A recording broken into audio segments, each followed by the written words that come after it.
It's Monday, September 22nd. Today, heading home when people living in Leaf Rapids are expected to return after being forced out by wildfire. An historic announcement reaction to Canada's decision to formally recognize a Palestinian state.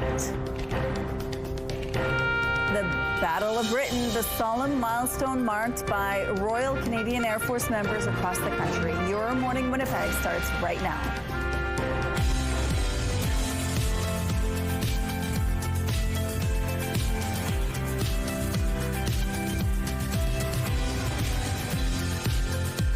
Good morning, Manitoba. Thank you so much for joining us here on Your Morning Winnipeg. It's good to see you. We have a lot in the next 3 hours for you, including Ainsley McPhail, who's live at MHC, the art gallery there at the Mennonite University.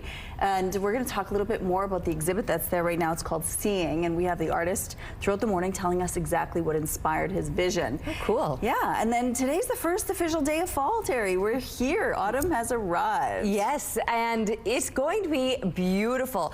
Your weekend, how was it? It was a little bit rainy, right? It was rainy on Saturday, but yesterday wasn't too bad. Lots of sunshine and a little windy, but not bad. Interesting in LaSalle, because I found that in Winnipeg it was still pretty cloudy and overcast until yesterday evening, and then finally those clouds began to break up a little bit. But yeah, soggy start to the weekend, and now, oof, this week. It's gonna be good. Yeah, first week of fall, it is going to be good. Let's take a look. All right, 12 degrees is where we're sitting right now, and the conditions very clear to kick off your morning. Southeast winds are 10 kilometers per hour with the pressure falling and the humidity sitting at 100%. Those clear conditions will set us up for plenty of sunshine. But it's got to rise first, and that won't even be happening until 7:15. So certainly, yes, we're seeing those later mornings and earlier evenings too. Sun is setting around 7:30 now, maybe even just a few minutes before. But we will have plenty of sunshine throughout the days. And I say days plural because pretty much throughout the week, really. I'll look at the satellite image, and there's not much going on here. Very little in the way of clouds or even precipitation. I'll look at the futurecast, and it pretty much stays that way for, like I said, most of the week. There might be a few clouds here or there. Parts of northern Manitoba might see a few more, maybe a little bit of shower activity up along that most northwestern border. Here in the south, though, clear conditions. It's going to stay that way, not just like I said, today. Tomorrow, maybe a few extra clouds, but still a mix of sun and cloud. It will be pleasant with above seasonal temperatures lasting as long as this sunshine does. It clears out again on the other side of that. So really overall, sunny is what you can expect through most of the week and well above normal, especially for the next few days. Those temperatures will settle down ever so slightly into the low 20s, but it's mid-20s to kick things off, and seasonal, or what you would expect this time of year, that would be around 16 degrees, and we're remaining well above that. Thank you, Terry. Evacuees from a northern Manitoba town are heading home today after more than 2 months away. In a Facebook post on Thursday, the town of Leaf Rapids announced residents are welcome to return starting today.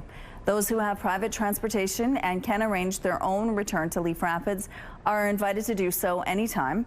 Those returning by bus should expect to be home by Tuesday. The town will post more information about bus transportation once it's available.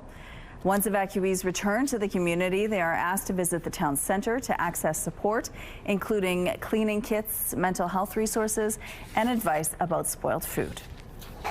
A group of volunteers in a southern community is pitching prescribed burn associations as a technique to prevent wildfires. CTV's Danton Unger gives us a look at the tools they plan to use in their quest to fight fire with fire. You just take the wand and then back and forth, and you squirt water everywhere. Armed with water packs, drip torches, and fire flappers, these are the tools the Stuart Burn Prescribed Burn Association will use to protect its community from wildfires. Everybody kind of thinks, especially with a year like we've had this year, that fire is bad.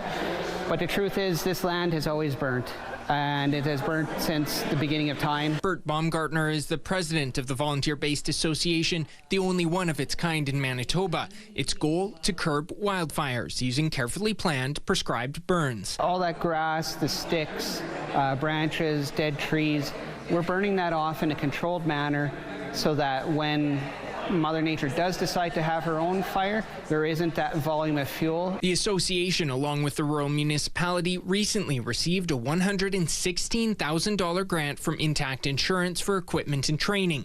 And on Thursday, community members and neighboring municipalities were invited to the association's official launch. I was curious how the prescribed burn was working. Piney councillor Ken Prosy was among the visitors. His southern community suffered a major wildfire earlier this year, forcing hundreds of people to evacuate their homes. We lost, I believe, 5 structures, and the majority of them were in areas where they were like hunting cabins. Stewart Burn Reeve Michelle Goronsky says given this past wildfire season, she believes associations like this could make a difference. In my heart of hearts, I know that this is the way forward to be able to be proactive, to make sure that we are doing fire guards around our communities and around farms and around people's homes, their livelihoods. She plans to take the idea to the legislature, meeting with Manitoba's Minister of Natural Resources in the coming weeks.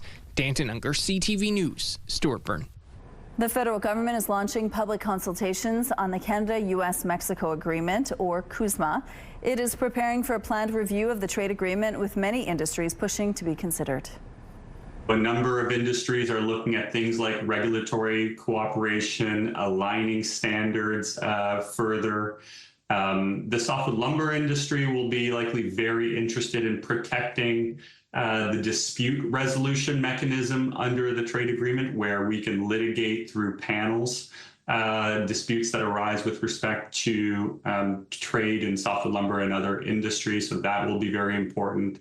The automotive industry will have a lot to say about the rules of origin as to how a vehicle qualifies as made in North America. The federal government will hear from provinces, territories, industries, and workers ahead of a formal review of the trade agreement next year. The consultations come as Canada works to secure trade agreements with partners other than the U.S. Last week, the Prime Minister announced a new economic and security agreement with Mexico. Over 60,000 mourners packed an Arizona Stadium on Sunday for a massive memorial service for conservative activist Charlie Kirk, where his widow Erica delivered an emotional message. That man, that young man, I forgive him. The 31-year-old was killed earlier this month by a single bullet in front of an audience on a Utah campus. 22-year-old Tyler Robinson was arrested after a manhunt. President Trump struck a less forgiving tone when speaking about the man charged with Kirk's murder. God willing, he will receive the full and ultimate punishment for his horrific crime. Trump accused the so-called radical left of fueling political violence, adding that the Justice Department is investigating groups he described as maniacs who promote unrest. The Royal Canadian Air Force marked a solemn milestone in Winnipeg. The Battle of Britain was the first major air campaign of the Second World War. On Sunday, a ceremony to commemorate the 85th anniversary of the campaign was held at the Garden of Memories. Members of the military, cadets, and public gathered and laid their wreaths. The Heritage Officer of 17 Wings says the event is a connection with our past. Well, it's commemorative and connectedness with our past. One of the things we do every year is to read out the names of the 21 fallen Canadians who died during that particular battle. The message that we continue, the RCF is still very active, continuing to defend Canada and Canadians, and we understand where we began. Crossley added that the event happens every year at the same location. He said they hope to see more people attend in the future. The official kickoff to the Winnipeg Jets and Manitoba Moose season was in full swing over the weekend.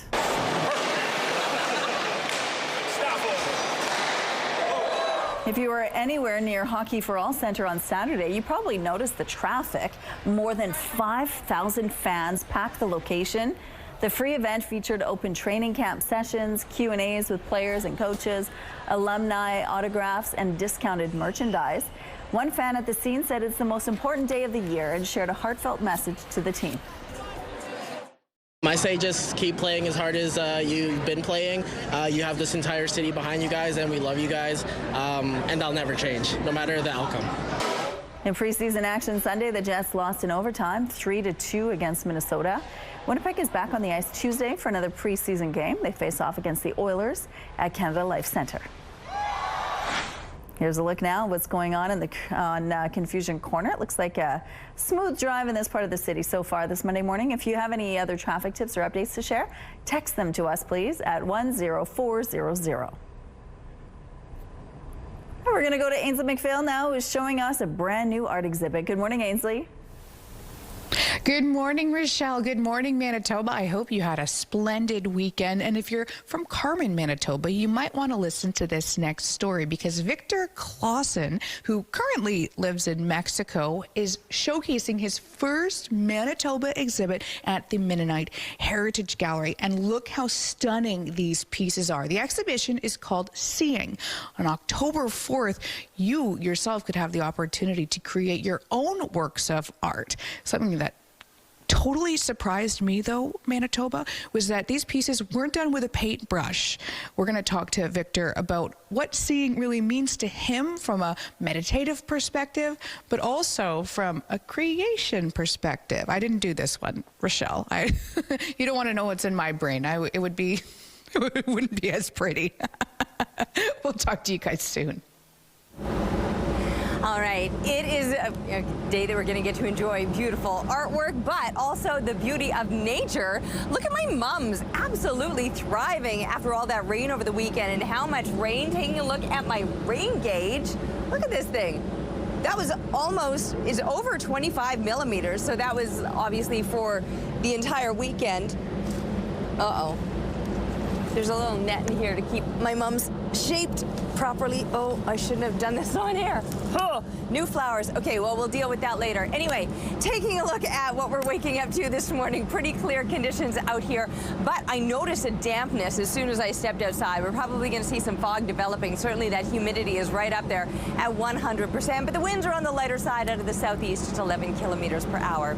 Plenty of sunshine, but not yet. Not until 7:15 when it finally begins to rise. And then plenty of sunshine pretty much across the province. There will be a couple of places that are dealing with some fog already, and we might see some of that developing as the morning goes on. But then if we do see that fog, it will be burning off with plenty of sunshine lasting not just today, but throughout the week. A high of 24 degrees on tap today, well above seasonal. 16 would be a normal daytime high.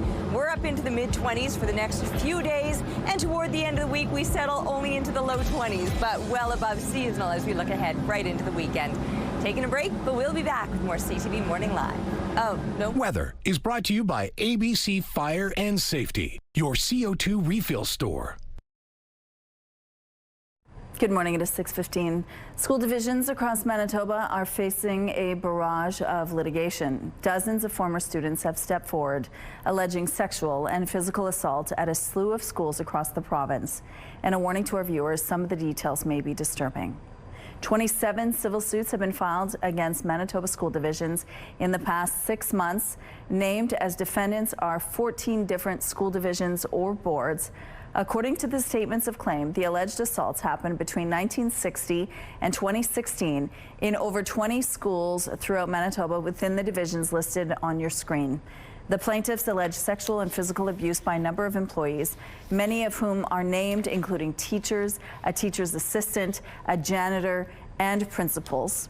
The suits claim 2 plaintiffs were as young as 5 years old when the alleged assaults occurred. The plaintiffs say the abuses resulted in physical pain, post-traumatic stress disorder, mental anguish, depression, anxiety, addiction, and more. The divisions and boards are accused of failing to screen or monitor the perpetrators, failing to properly document, discipline, or terminate them, and failing to implement a proper reporting system. The suits claim the divisions and boards were negligent and failed in their duty of care to students enrolled in their schools. Each plaintiff is represented by the same personal injury law firm, which has not yet replied to our request for comment. The suits seek general, special, and punitive damages and costs. A reminder, none of the allegations has been tested in court. As of Friday, the Saugeen Education Authority and Frontier School Division have filed statements of defense, both calling for the suits to be dismissed. We also reached out to each division for comment.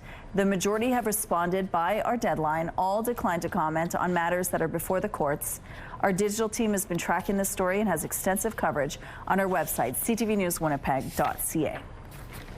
Winnipeg police are looking for a person of interest in a shooting in the Exchange District. On August 2nd, police say there was a confrontation between two groups of people on Princess Street and someone fired a gun. No one was hurt. The Major Crimes Unit has released these images of a person of interest in the case. If you can help police find this person, you're asked to call the Major Crimes Unit or Crime Stoppers. An historic announcement from Prime Minister Mark Carney this weekend. Canada will formally recognize a Palestinian state, with other G7 allies following suit. The declaration comes as the UN General Assembly meets in New York. Reaction has been mixed, but the Israeli Prime Minister is very clear. It won't happen. CTV's Colton Prail has more on why Canada says now is the time. As Mark Carney prepares for the 80th General Assembly of the United Nations, Canada will recognize one new state at this year's meeting. The Prime Minister recognized the state of Palestine, led by the Palestinian Authority. In a lengthy statement, Carney said the long-standing expectation that Palestinian statehood could be achieved through negotiations has steadily and gravely eroded. I felt like we got sucker punched. The mother of Alexandre Luc, a Canadian killed in the October 7th attack, says the decision to recognize Palestine so close to the second anniversary of the attack and on the eve of Rosh Hashanah only adds to her anger. We still have hostages in the dungeons of Gaza. They are actually starving. We still have a Hamas. There needs to be a democratically elected, non-genocidal government before you can even discuss something like this.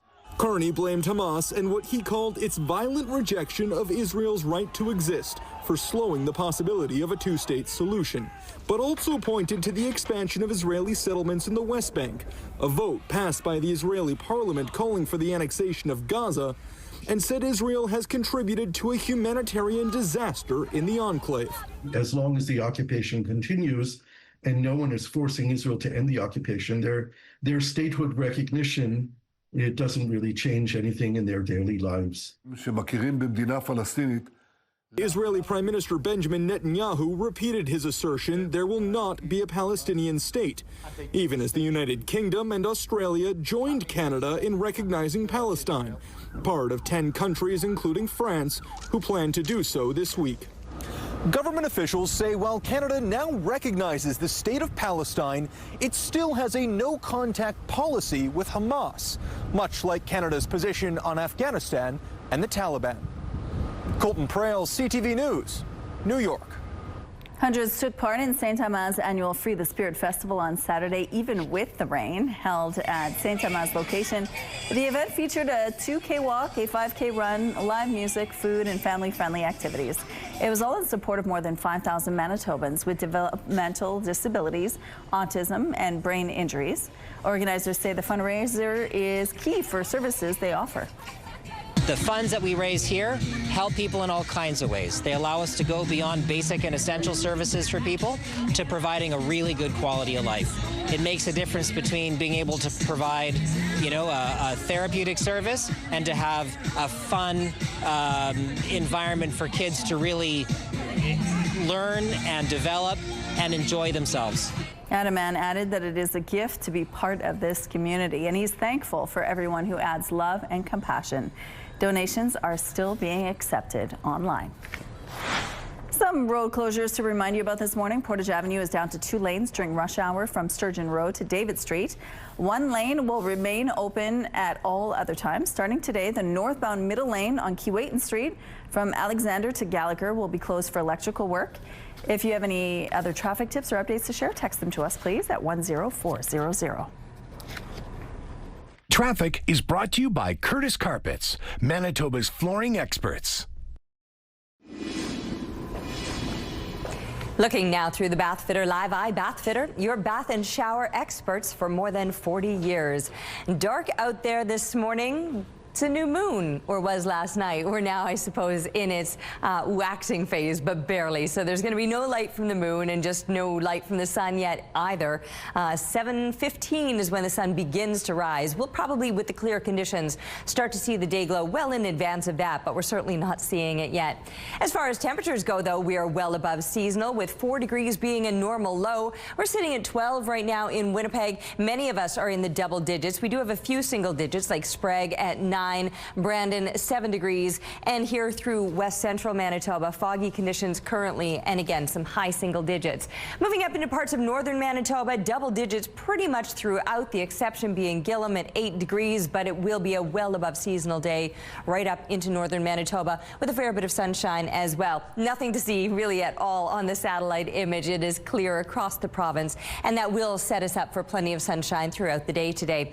We're at 12 right now, but we'll make some impressive gains to 15 degrees by the time kids are getting settled into the classrooms. 19 by lunchtime. Beautiful recess time to be taking your lunch outdoors, and by the time they're coming home again, they might need that reminder to bring whatever layer you send them out the door with, because 24 degrees will certainly be a warm one and well above seasonal. That's where we'll be for the next few days, with these mid-teen or at least low teens for the overnight lows. The temperatures will cool down ever so slightly toward the latter part of the week, but still remaining above the seasonal 16 degrees.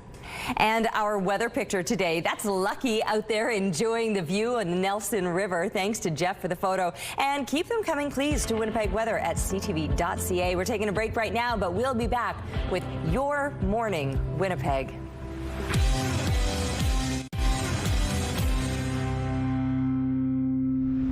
Your morning just got a whole lot richer. We're giving away a staggering $20,000. Imagine what you could do with an extra 20 grand. A dream vacation, home renovations, paying off bills. The possibilities are endless. Today's code word is autumn. Head to the contest page on ctvwinnipeg.ca or scan the QR code on your screen. Enter the code word autumn with your info for your chance to win CTV Your Morning Winnipeg's $20,000 giveaway. Good luck. Sunday marked World Alzheimer's Day, dedicated to drawing attention to the staggering growth of dementia cases and real concerns about the ability of the healthcare system to deal with the rising tide. CTV's Kamil Karamali has a hopeful look at creative ways to cut through the fog of memory loss. How much is that dog? It may not look like it, but what you see here is David Estrin and his daughter Simone fighting back against dementia. How much is that dog in the window? Arf, arf. With what they enjoy most, music. That looks like something I made. And art. Looks like someone I know. I grew up singing in different places. We've been able to take art classes together. You've been going to choir. Becoming a more common way to help people living with Alzheimer's, sparking memories and feelings. It provides stimulation. It's really been shown to improve people's moods, help relieve stress. During the last couple of shots. Here at the Health Sciences Center in Toronto, they're learning new ways to detect and prevent Alzheimer's earlier. The next decade is going to, I believe, see the breakthroughs in delivering treatment. And that's good news, because in the next decade, they're expecting thousands of more patients across the country. So we're talking about staggering numbers in Canada.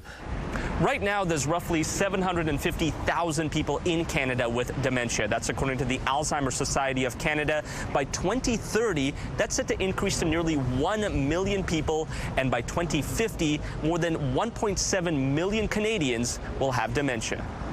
But whether Canada's healthcare sector is ready is another question. The main way to avoid this tsunami of dementia is to spend the dollars now to develop research on prevention and treatment, so we don't have to treat those patients in 5, 10, 15 years. For this father-daughter duo, they're working with what they have to keep David's mind as sharp for as long as possible.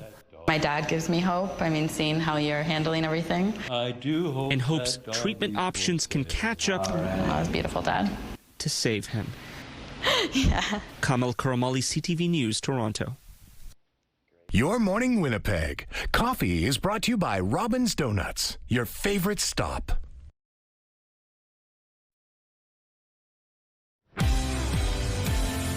All right, we're looking at a clear start to your morning. It's 12 degrees, which is well above seasonal. Normal lows for this time of year would be about 4. So we're in the double digits to kick off your morning, and we will be seeing plenty of sunshine today. We've got a bit of a breeze. It's out of the southeast, 11 kilometers per hour.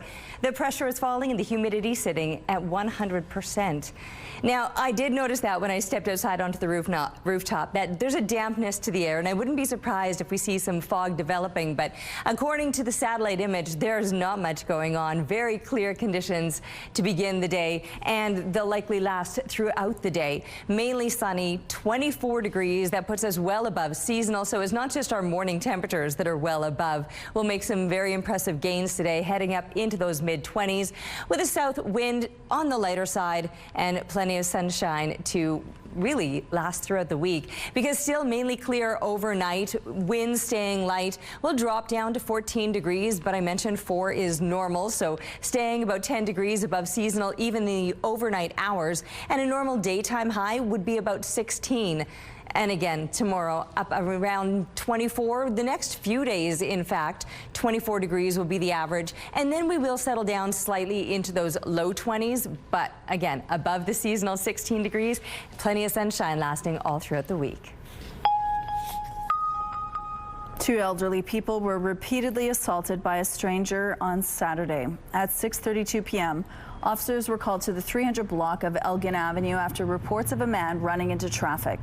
Police say the suspect ran at an 80-year-old woman walking nearby and pushed her to the ground. An 85-year-old man walking with her tried to intervene, but the suspect allegedly punched him in the face. Police say the suspect then repeatedly punched and stomped both victims, leaving one of the victims in unstable condition with serious injuries. 5 minutes after officers' arrival, they found the suspect, used a taser multiple times, and took him into custody. The 28-year-old man is facing multiple charges and remains in custody. None of the charges have been tested in court. An historic building with deep ties to our province's beginnings is in shambles. The once prominent Henderson House sits fenced off in a provincial park, and its future is in doubt. CTV's Daniel Homerson explains. And now the door is wide open. Like that wasn't the case. First started coming here. In disrepair and left to rot, that's how historian Jim Smith describes this building, a piece of northeast Winnipeg history, falling to pieces at a provincial park south of the city. Totally disgusted. And it's such a shame, you know, what I've had to come to terms with it, and basically that nothing's going to be done, and literally it'll just fall apart. Henderson House is a remnant of the Selkirk settler era and one of the oldest homes in Manitoba. It was built in the 1850s by fur trader Samuel R. Henderson. Henderson Highway is named after them, after the family. John Henderson Middle School, Henderson Library.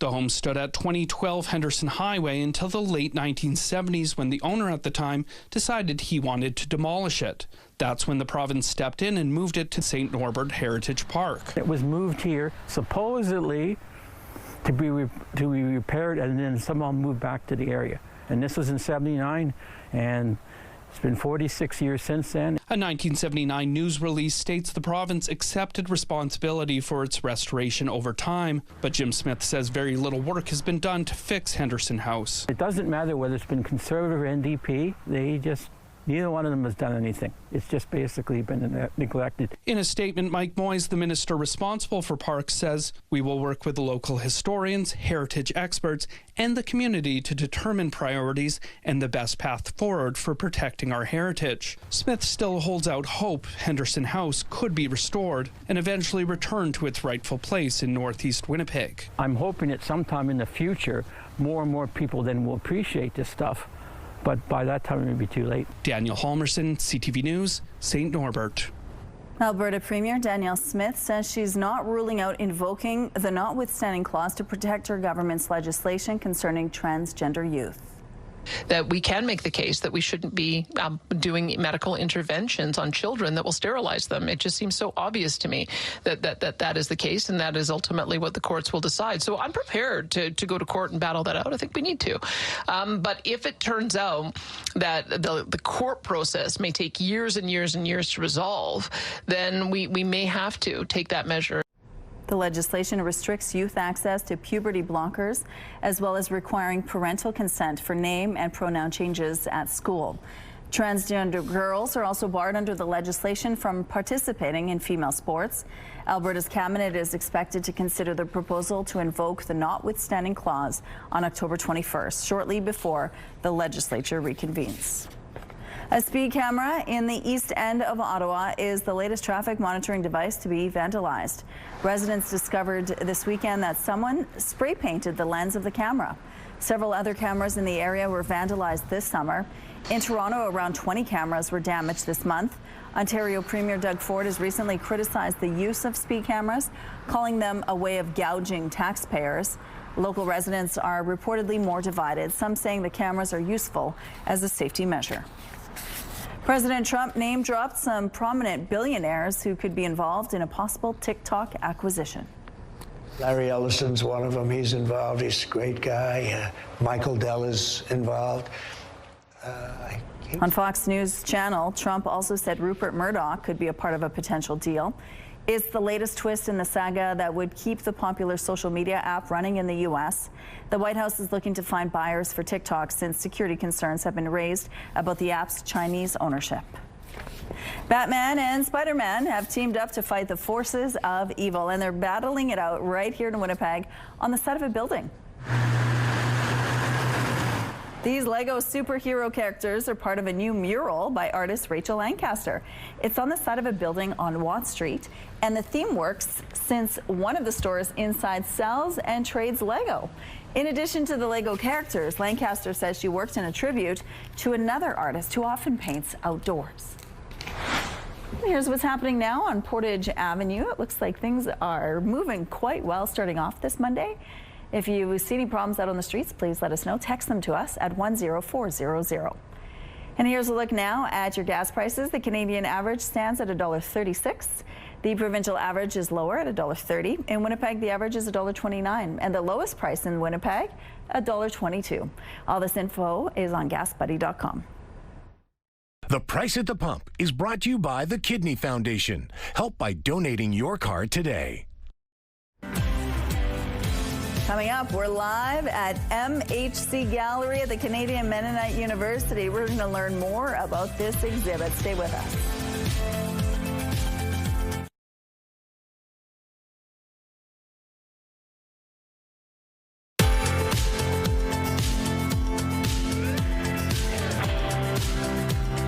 Weather is brought to you by Canadian Footwear, helping you find the perfect fit. All right, we're still about 35 minutes away from sunrise. And as I was coming up the stairs about 20 minutes ago, the last time that I came out here on the rooftop, as I was climbing the stairwell, I thought, oh, Terry, you forgot your jacket down at your desk. I thought I was going to need a layer other than this one, and I was like, oh, this is going to hurt. And it didn't. I'm standing out here right now. It's 12 degrees. The sun isn't up. And normally I'm somebody that I'm a fair weather person, but it's actually pleasant to be standing out here in just a light layer, not to mention how stunning it looks. The winds are light out of the southeast, just 11 kilometers per hour. The pressure falling, the humidity at 100%. You'll notice that high humidity this morning, but you'll also take a moment, please, and notice how gorgeous it's looking out here while we are still 35 minutes away from the sun officially rising at 7:15. The day glow that we're already beginning to see because of the lack of clouds is making for an absolutely stunning start to your day. And then, of course, plenty of sunshine once that sun does, in fact, rise. Also, my mums are looking so good. That's after a good, solid soaking. I was showing off my rain gauge earlier. I won't pull it out because it's a struggle. But about 27 millimeters of rain fell over the weekend on our rooftop. At least that's what we collected here. So we had that nice soaking, and now we get to soak up the sunshine, and we're going to do it all week long with really nice temps. And we've got Ainsley out and about this morning, so let's check in and find out what's happening. Hey, Ainsley, where are you at this morning? Terry, we're the MHC Gallery. I am pleased to be joined by Sarah Hodges-Koliznik, who's going to tell us a little bit about the exhibition here, and you're going to want to hear this one, Manitoba. It's called Seeing. Tell us about the artist. Yeah, so Victor is originally from Manitoba, grew up near Carmen, from a large family, and moved down to Mexico. He was just inspired by the art and the culture there, and has never had a show of his work. He's been an artist for some 40-odd years in Mexico. So we worked with his family to convince him to come up and showcase his work here at MHC Gallery. And I'm seeing a wide variety here, some like what we're showing right now, but also wood. Yes, Victor feels particularly connected to wood. He actually has made most of his living as an artist as a furniture builder, creating an atelier and working with locals to produce really fine quality wood furniture, sculptures. And lately he's been really inspired by birch bark, which I'm sure he'll tell us more about later. Now, you mentioned Mexico and you mentioned Manitoba. Both very different, and I'm sure the inspiration draws differences as well. But when it comes to this particular exhibition, it was inspired by some thoughts going on in Manitoba. Yes, correct. Yeah, like I said, he's still got lots of family in Manitoba here. So he's been here for most of the summer working on the work in this show. So he's a really prolific artist and wide variety, lots of color, just a really fun exhibition to check out. Something that might surprise people, it certainly surprised me, was the mode, the tools. Elaborate further. Yeah, so Victor uses what he calls no-mind painting. He's also a meditation teacher. So meditation, mindfulness really informs his art practice. And so he works with the colors and not usually a paintbrush to spread the paint around, create all kinds of textures and forms and colors. I think this is the most exceptional form of finger paint I've ever seen in my life. Isn't it stunning? Throughout the morning, we're going to be chatting about seeing here at MHC Gallery. Stay with us.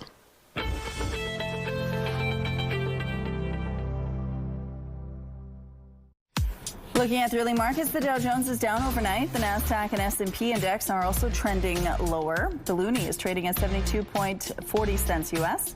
The Hang Seng lost 200 points. The Nikkei index jumped 447 points. Good morning. Coming up to 6:47. The province says safety improvements are coming to a major stretch of highway between Winnipeg and Gimli. It's planning to add 4 sets of passing lanes on Highway 8 between Highway 67 and the town of Gimli. Each passing lane will be about 2 kilometers long. The project has an estimated budget of $18.3 million and is expected to wrap up next fall. The federal government is launching public consultations on the Canada-U.S.-Mexico Agreement, or CUSMA. It is preparing for a planned review of the trade agreement, with many industries pushing to be considered. A number of industries are looking at things like regulatory cooperation, aligning standards further. The softwood lumber industry will be likely very interested in protecting the dispute resolution mechanism under the trade agreement, where we can litigate through panels disputes that arise with respect to trade in softwood lumber and other industries. So that will be very important. The automotive industry will have a lot to say about the rules of origin as to how a vehicle qualifies as made in North America. The federal government will hear from provinces, territories, industries, and workers ahead of a formal review of the trade agreement next year. The consultations come as Canada works to secure trade agreements with partners other than the U.S. Last week, the Prime Minister announced a new economic and security agreement with Mexico. Russia carried out another drone strike in Ukraine Sunday. Ukraine's State Emergency Service shared footage of rescue workers battling a fire caused by the attack on the northeastern city of Sumy. No injuries were reported. This comes as France and the UK weigh in on questions around NATO's response to Russian aerial incursions in Eastern Europe and whether it went far enough.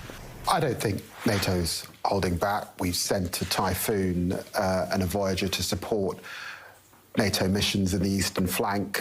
And of course, we are in close contact with both Poland and Estonia. This is a very serious breach. It's potentially a serious escalation. French President Emmanuel Macron told CBS Face the Nation he was not concerned about the fact that the United States had not joined his country and the UK in sending fighter jets to take part in the new mission securing NATO's eastern flank. He said Washington is actively contributing in other ways. He also said countries had to increase the pressure to get Russia back to the negotiating table. We're getting a better look at the rescue of a humpback whale off the coast of New South Wales, Australia, earlier this month. Rescuers braved choppy waters and strong winds to reach the whale as it tried to break free from a rope attached to an orange buoy. Crews responded after getting reports of a whale in distress. They finally freed it from the fishing gear and it swam away. The Canadian Football League has called a news conference for this afternoon in Toronto. According to a news release from the league, Commissioner Stuart Johnston plans to make what was termed a major announcement regarding significant changes to the game. In CFL action on Saturday, the Winnipeg Blue Bombers snapped a 3-game losing streak with a win over the Ottawa Red Blacks 26-18, boosting their record to 7-7. The Bombers are next in action at home Saturday against Hamilton. Wait staff put their speed to the test in Paris Sunday as they race through the streets of the French capital. Hundreds of contestants took part in the event. They had to carry a tray loaded with water, coffee, and a croissant and walk a roughly 3-kilometer course without spilling a drop. The race was first held in 1914. It returned last year after a more than decade-long hiatus. Some road closures to remind you about this morning. Starting today, the northbound middle lane on Keewatin Street from Alexander to Gallagher will be closed for electrical work. And eastbound Dugald is closed from Plessis to Ravenhurst. If you have any other traffic tips or updates to share, text them to us, please, at 10400. All right, 12 degrees outside this morning. Southeast winds 11 clicks. The pressure falling, the humidity sitting at 100%. Very clear, beautiful start to your morning. And we're going to be seeing plenty of sunshine today. It'll be looking good for sure.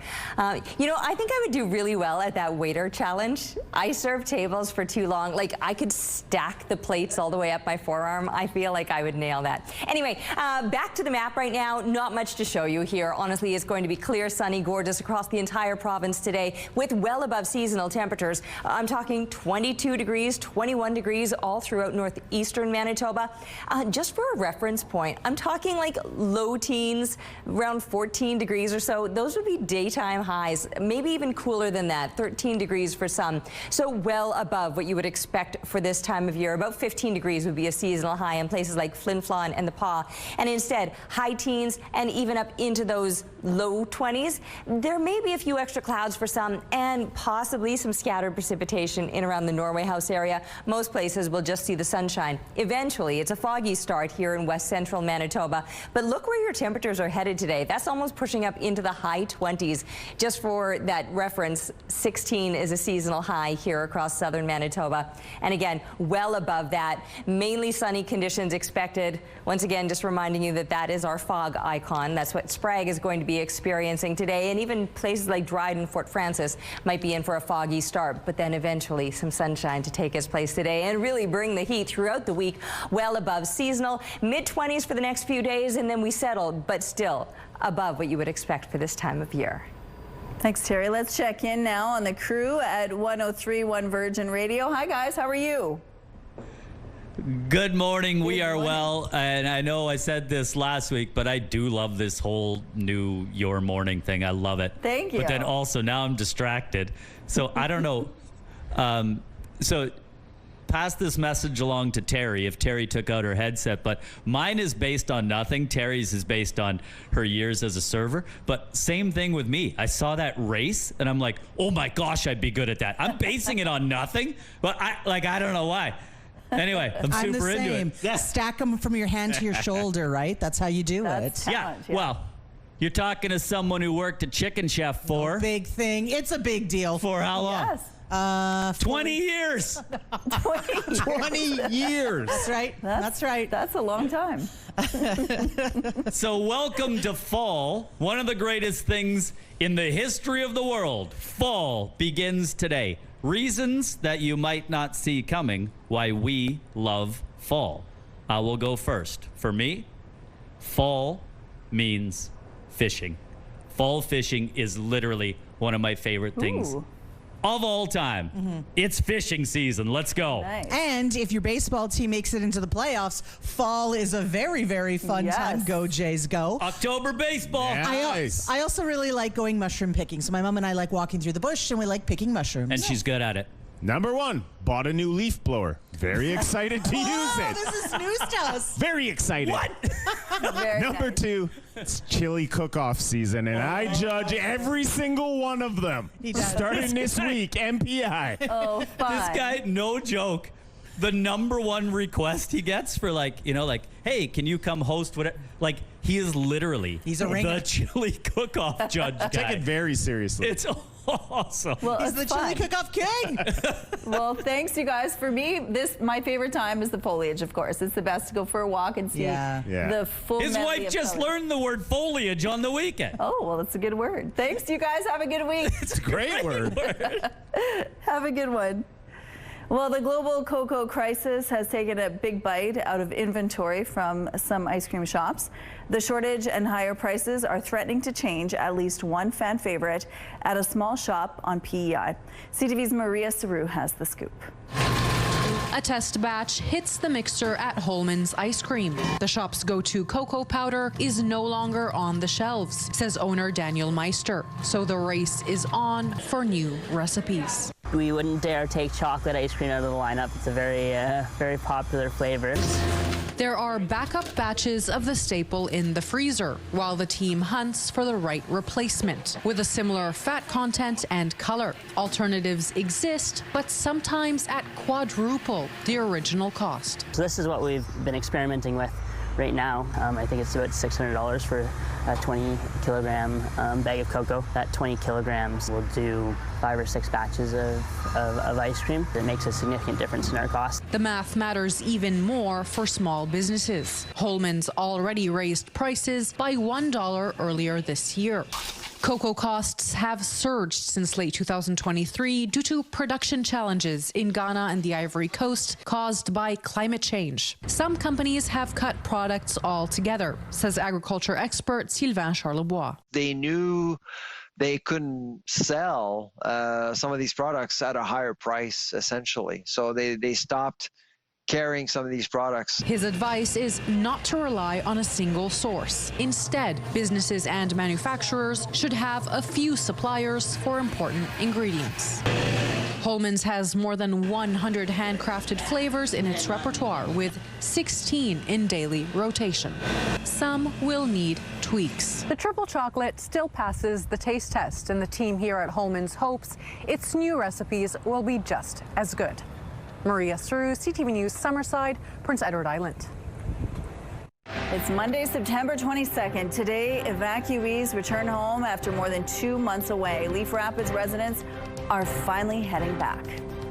Plus, Canada recognized Palestine, but what does this mean for relations in the Middle East?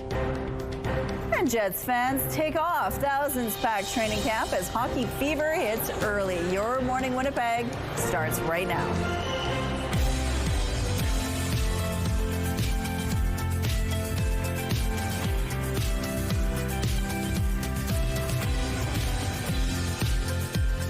Good morning. Thank you so much for joining us here on Your Morning Winnipeg. It is 7 a.m. and at about 7:52, we just heard that Leaf Rapids evacuees are returning home today, which is wonderful news.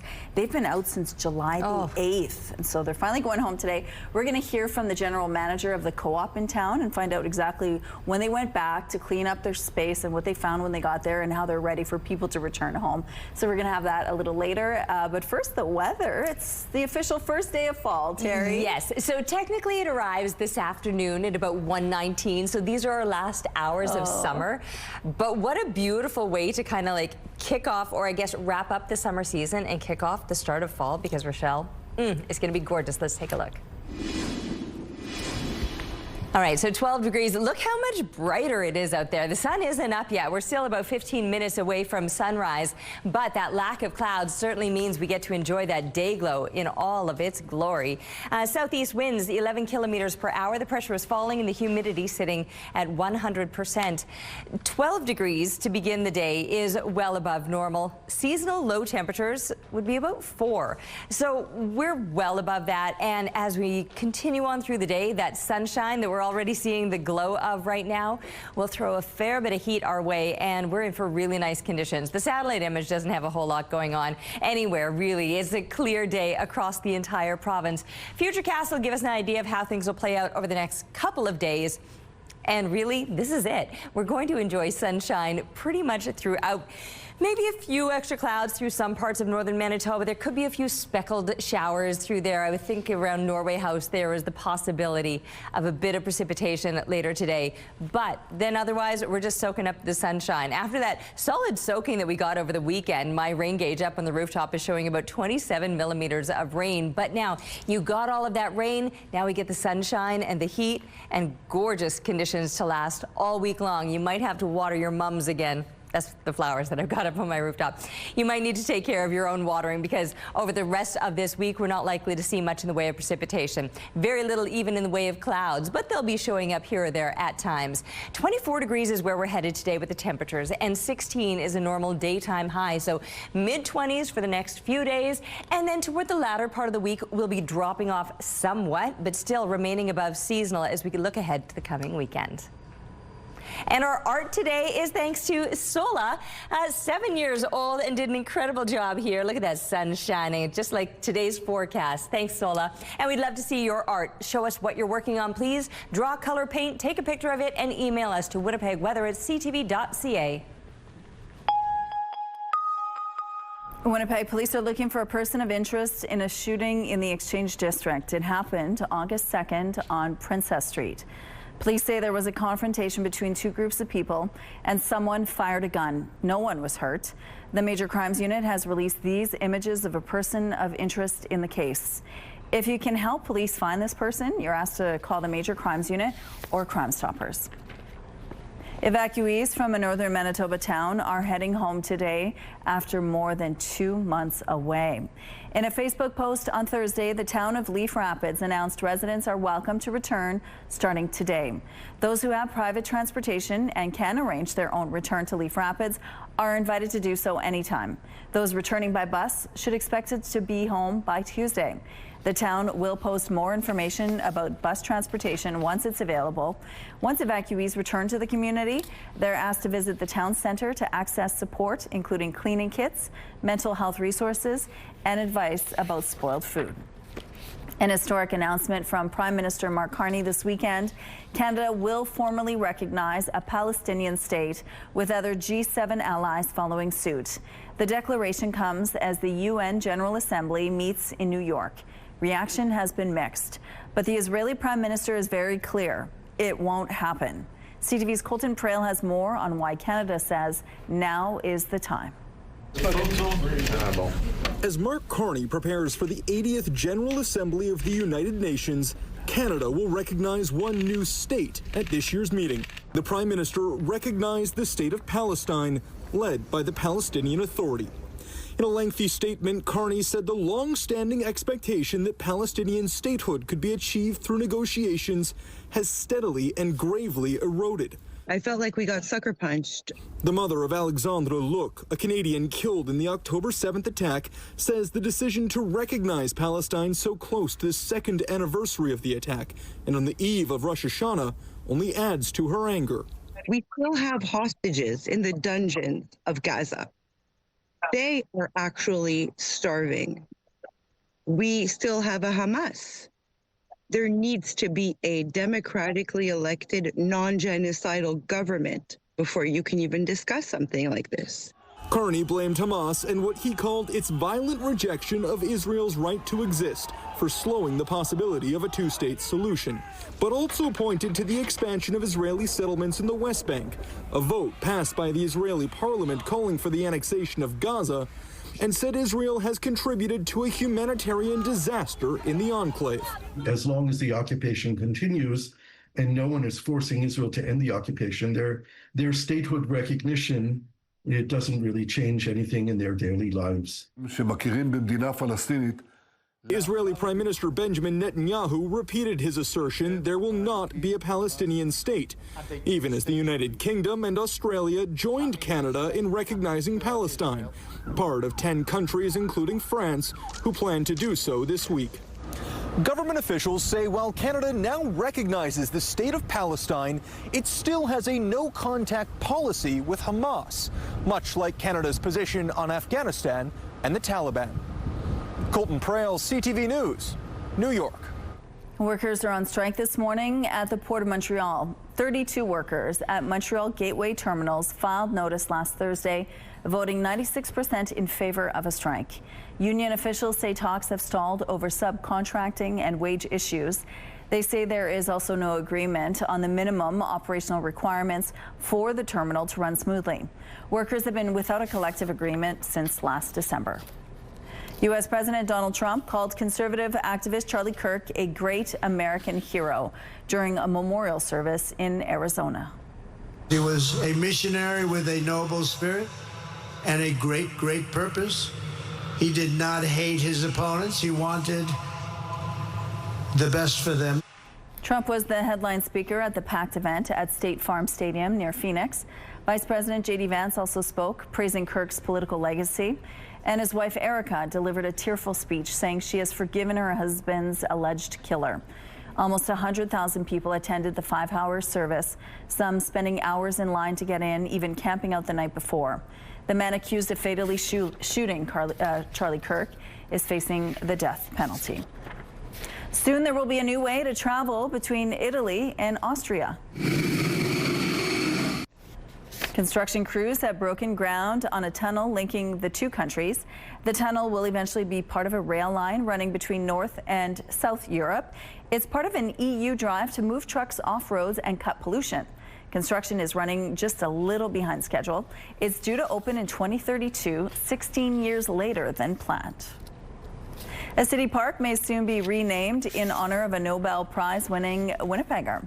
James Peebles won the Nobel Prize for Physics in 2019 for his discoveries of the physical processes of the early universe. It laid the groundwork for theories of dark matter and the cosmic microwave background. Peebles grew up in St. Boniface and graduated from St. Vital's Glen Lawn Collegiate. Councillor Brian May says it makes sense to rename Cotillard Avenue Park in his honor as it straddles both neighborhoods. So we discovered this guy who's a Nobel winner. He grew up in St. Boniface and then went to Glen Lawn and U of M, and then best job title in the world, Albert Einstein Professor of Science at Princeton University. Like, fantastic. So cool guy. I've talked to this guy a couple of times. Very honored to have the street. We were going to do a street, now we're doing a park. City Council will consider the motion Thursday. The official kickoff to the Winnipeg Jets and Manitoba Moose season was in full swing over the weekend. If you were anywhere near Hockey for All Centre on Saturday, you probably noticed all the traffic. More than 5,000 fans packed the location. The free event featured open training camp sessions, Q&As with players and coaches, alumni autographs, and discounted merchandise. One fan at the scene says it's the most important day of the year and shared a heartfelt message to the team. I say just keep playing as hard as you've been playing. You have this entire city behind you guys, and we love you guys, and that'll never change, no matter the outcome. In preseason action Sunday, the Jets lost in overtime 3-2 against Minnesota. Winnipeg is back on the ice Tuesday for another preseason game. They face off against the Oilers at Canada Life Centre. And here's what's happening now on Kenaston Boulevard. You can see things have really picked up over here. If you have any traffic tips or updates to share, text them to us at 10400. Let's go now to Ainsley McPhail, who is live at MHC Gallery this morning. You're going to tell us about the art show there. Good morning, Ainsley. Good morning, Rochelle. Victor Clausen is the artist who's been showcased all around the world, but for the very first time here in Manitoba. Now, usually you wouldn't see somebody sitting on a piece of artwork, and I'm sure you're not supposed to. You're not supposed to. But this one, there was a sign. It says, please sit. And I'm enjoying his woodwork because it is spectacular. But take a look at what else we have to show you throughout the morning. He's going to be joining us come the 7 o'clock hour. There's also a workshop on October 4th. His work, and he really does focus on meditation, and so we're going to be talking about that and how it's exemplified through his work. clearly not an artist. I'm trying to use these artsy-fartsy words, Rochelle, but I don't know if I'm doing it successfully. I'll sit on my bench. Back to you. And the bench does look good. Actually, Ainsley, you look fantastic, enjoying yourself, just relaxing. Now imagine if that bench were placed somewhere in a park where you could really get outside and enjoy this gorgeous weather. It is a beautiful start to your morning. Technically, the sun isn't up, but we're minutes away from it, so we'll go that. It's almost up. It's certainly going to be sunny today once it does, in fact, rise at 7:15. 12 degrees is where we're sitting right now. Southeast winds 10 kilometers per hour. The winds will stay light throughout the day today. That pressure rising and the humidity is high at 100%. And there's been a little bit of fog in some of the outlying areas, not noticing that in and around the downtown. But I am noticing that high humidity this morning. So just keep that in mind today. And then the fact that the sun will be shining for us so beautifully and brightly. And warmly, too, with these above seasonal temperatures expected across the entire province. I'm talking mid-20s, maybe even high 20s in parts of the southwest, and right up into northern Manitoba. You can expect, too, to be up into those low to mid-20s with plenty of sunshine, not just for today, lasting throughout the week. The really mild temperatures for the next few days in the mid-20s will settle only into the low 20s as we look toward the latter part of the week. Weather is brought to you by Canadian Footwear, helping you find the perfect fit. It's time now for our question of the day. We want to know, what's your favorite song to sing along with? You can text your answer along with your name to 10400. Make sure to follow the automated instructions so we can feature your response. At Your Morning Winnipeg, we're all about celebrating your amazing pets, furry, feathered, or scaly. Your Pet of the Week submissions have been amazing. We want to see even more, whether it's dogs, cats, birds, or any other pet pals. Send them our way. Drop your pet photos and a fun little story about them to petoftheweek@ctv.ca, and then catch us every Thursday to find out if your pet is our Pet of the Week on Your Morning Winnipeg. We're going to take a break here. We'll be back after this.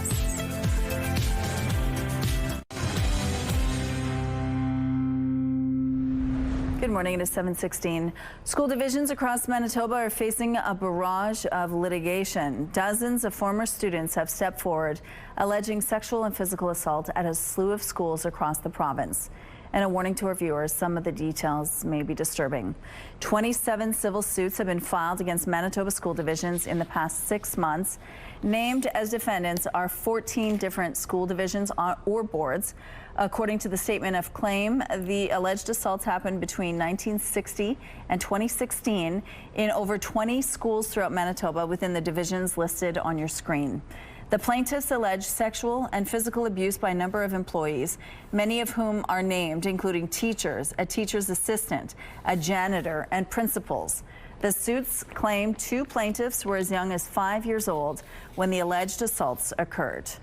The plaintiffs say the abuses resulted in physical pain, post-traumatic stress disorder, mental anguish, depression, anxiety, addiction, and more.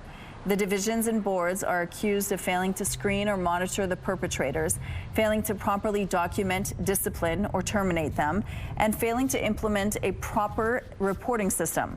The suits claim the divisions and boards were negligent and failed in their duty of care to students enrolled in their schools. Each plaintiff is represented by the same personal injury law firm, which has not yet replied to our request for comment. The suits seek general, special, and punitive damages and costs. A reminder, none of the allegations have been tested in court. As of Friday, the Saugeen Education Authority and Frontier School Divisions have filed statements of defense, both calling for the suits to be dismissed. We also reached out to each division for comment. The majority have responded by our deadline. All declined to comment on matters that are before the courts. Our digital team has been tracking this story and has extensive coverage on our website, ctvnewswinnipeg.ca.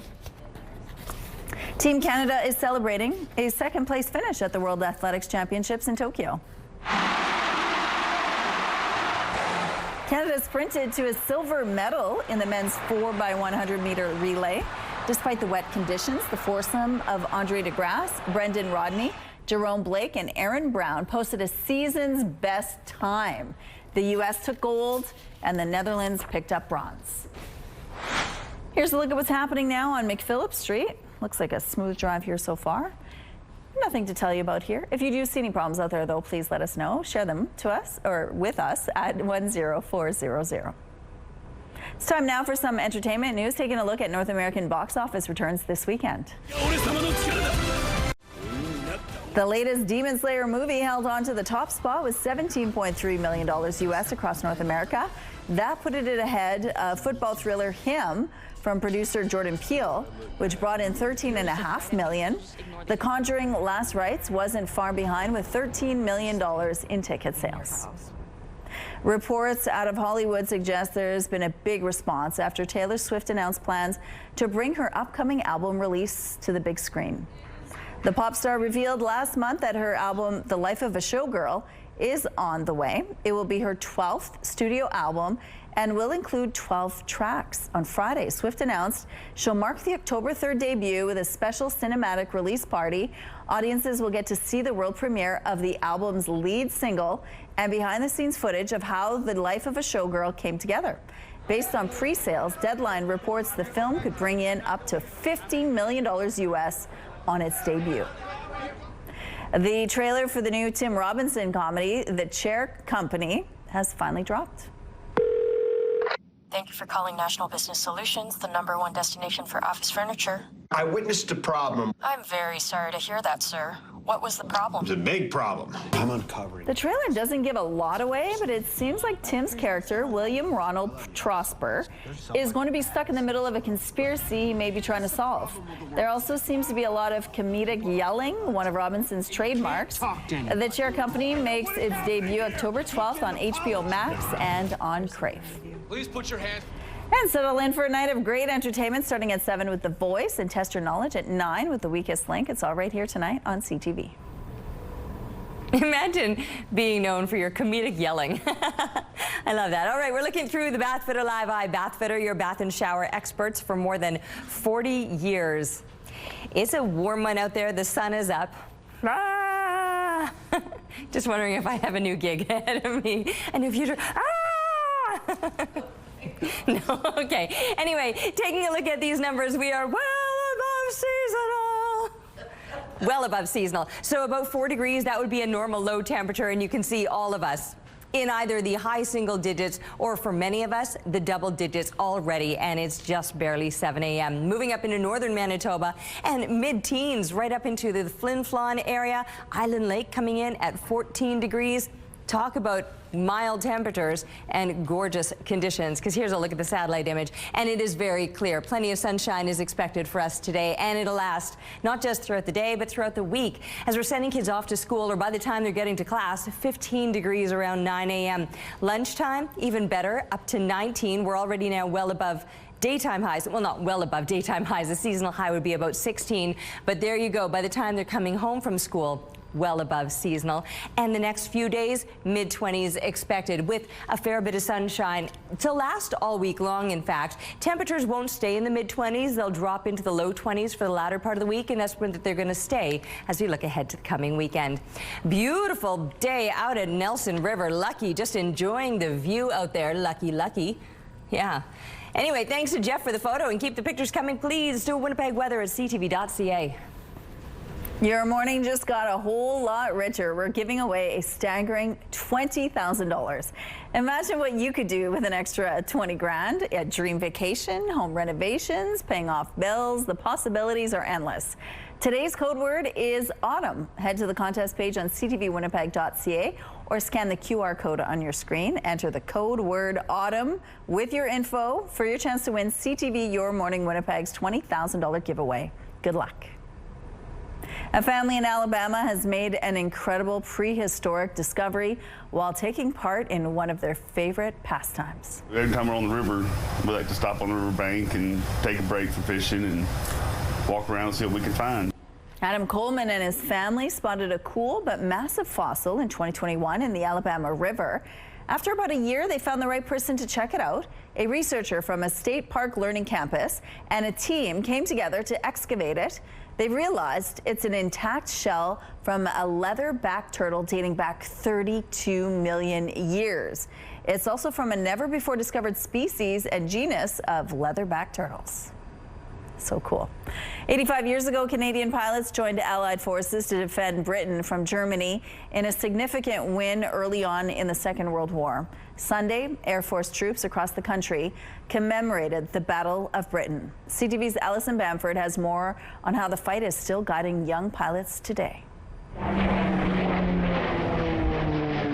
A moment overhead to honor a pivotal battle fought in the skies above England. Royal Canadian Air Force and Armed Forces members commemorating the 85th anniversary of the Battle of Britain. Among those in uniform are pilots in training, motivated by those who flew before them. It's our history. It's why we do what we do. The 1940 Battle of Britain lasted 114 days. Allied forces defended the United Kingdom against Nazi Germany in the first battle ever fought almost exclusively in the air. Many of the Canadian pilots didn't have a choice but to learn on the fly. Back then, some of these young men only had 10 to 20 hours before they were sent off into battle. The Battle of Britain ended October 31st, 1940, but commemoration ceremonies like this one take place in September to mark a major turning point for the Allies. Hitler threw everything at us, and what they thought was easy pickings turned out to not be so much, and completely changed the mindset of the Germans once they lost. More than 100 Canadian pilots joined the fight. 23 of them lost their lives. Irishman John Paddy Hemingway was the last surviving Battle of Britain pilot. He died in March at the age of 105. They all left a legacy that these members say will be hard to forget. Ken Hawkes served in the Royal Canadian Air Force decades after the Battle of Britain. He wasn't a pilot, but he looked up to those who were. They reached out to us in so many ways. A legacy that will live on through the next generation of Air Force pilots. Alison Bamford, CTV News, Moose Jaw. We are live at MHC Gallery at the Canadian Mennonite University, and this exhibit is called Seeing. We're going to introduce you to the artist a little later. Stay with us. Let's go back now to Ainsley, who's live at MHC Gallery, and it has a show there that people will want to check out on their own. Good morning, Ainsley. Good morning, Rochelle. From beautiful wood pieces to the many other pieces you're going to see this morning, Sarah Hodges-Koliznik joins us now to tell us all about the artist, the local artist who lives abroad. So what can you say about Victor Clausen? Yeah, so Victor Clausen is a Mexican-Canadian artist, grew up near Carmen. Big family still in Manitoba, moved to Mexico some 40-odd years ago. So this is his first show of his work in his home province of Manitoba. He's been making art for, like I said, 40 years and has shown all over the world, but never here. So we're so thrilled to have this kind of homecoming and bring him here. How exciting. And this piece to our immediate right, there's a story behind it. Yeah, it definitely speaks to that kind of family connection that that I mentioned. So this is Kathy's mask, the piece is called. Victor works in wood. He makes all kinds of furniture, beautiful sculptural pieces, but Kathy is his sister and was at the opening. So we got to see her mask that's on display as well as many other pieces. Well, speaking of, that's also not the only wood piece. On the bottom level, there's tons, even a bench that you can sit on. To our left, wow, what a pop of color. Yes, Victor is an abstract artist. His process is informed by meditation. He's also a meditation teacher and will be leading a workshop here on October 4th. But that process of meditation allows him to kind of connect and play with color and form and texture in his pieces. So there's just so much to see and so much variety. So many Manitobans leave and then they come back and bring their inspiration. What does it mean to the gallery to have this work here? Yeah, it's just so exciting. Obviously, we have roots in Anabaptist Mennonite culture, and there's a strong connection to Mexico with Mennonite culture. But just to have that community connection. We're all about community at the gallery. We have so many longtime supporters that we really appreciate. And so to have Victor and the Clausens and everyone come out and support the gallery has been, again, just that community experience. Yeah. Thank you so much. Not just Mennonites, everybody. Yes. Come to the gallery. Mennonite too, but everybody. Back to you. All right, it is a beautiful start to your morning. 12 degrees outside. The sun is shining and it's looking good. It's going to be a gorgeous day. The winds are light out of the southeast, just 10 kilometers per hour. The pressure rising, the humidity is high. It's up there at 100% this morning. But the sunshine looking good no matter where you are. Here's a look right now at the satellite image. And there hasn't been much to show you, and there probably won't be much to show you throughout the day or throughout the week, in fact, because it will be mainly sunny for the next several days, probably for most of this week. We might see a few more clouds tomorrow. 24 degrees, that's where we're headed today with the light breeze in place. You compare that to a seasonal daytime high of 16. We're well above that. And then a normal low temperature would be about 4 degrees, and we're still likely to remain about 10 degrees above seasonal overnight, with fairly clear conditions expected. A new moon.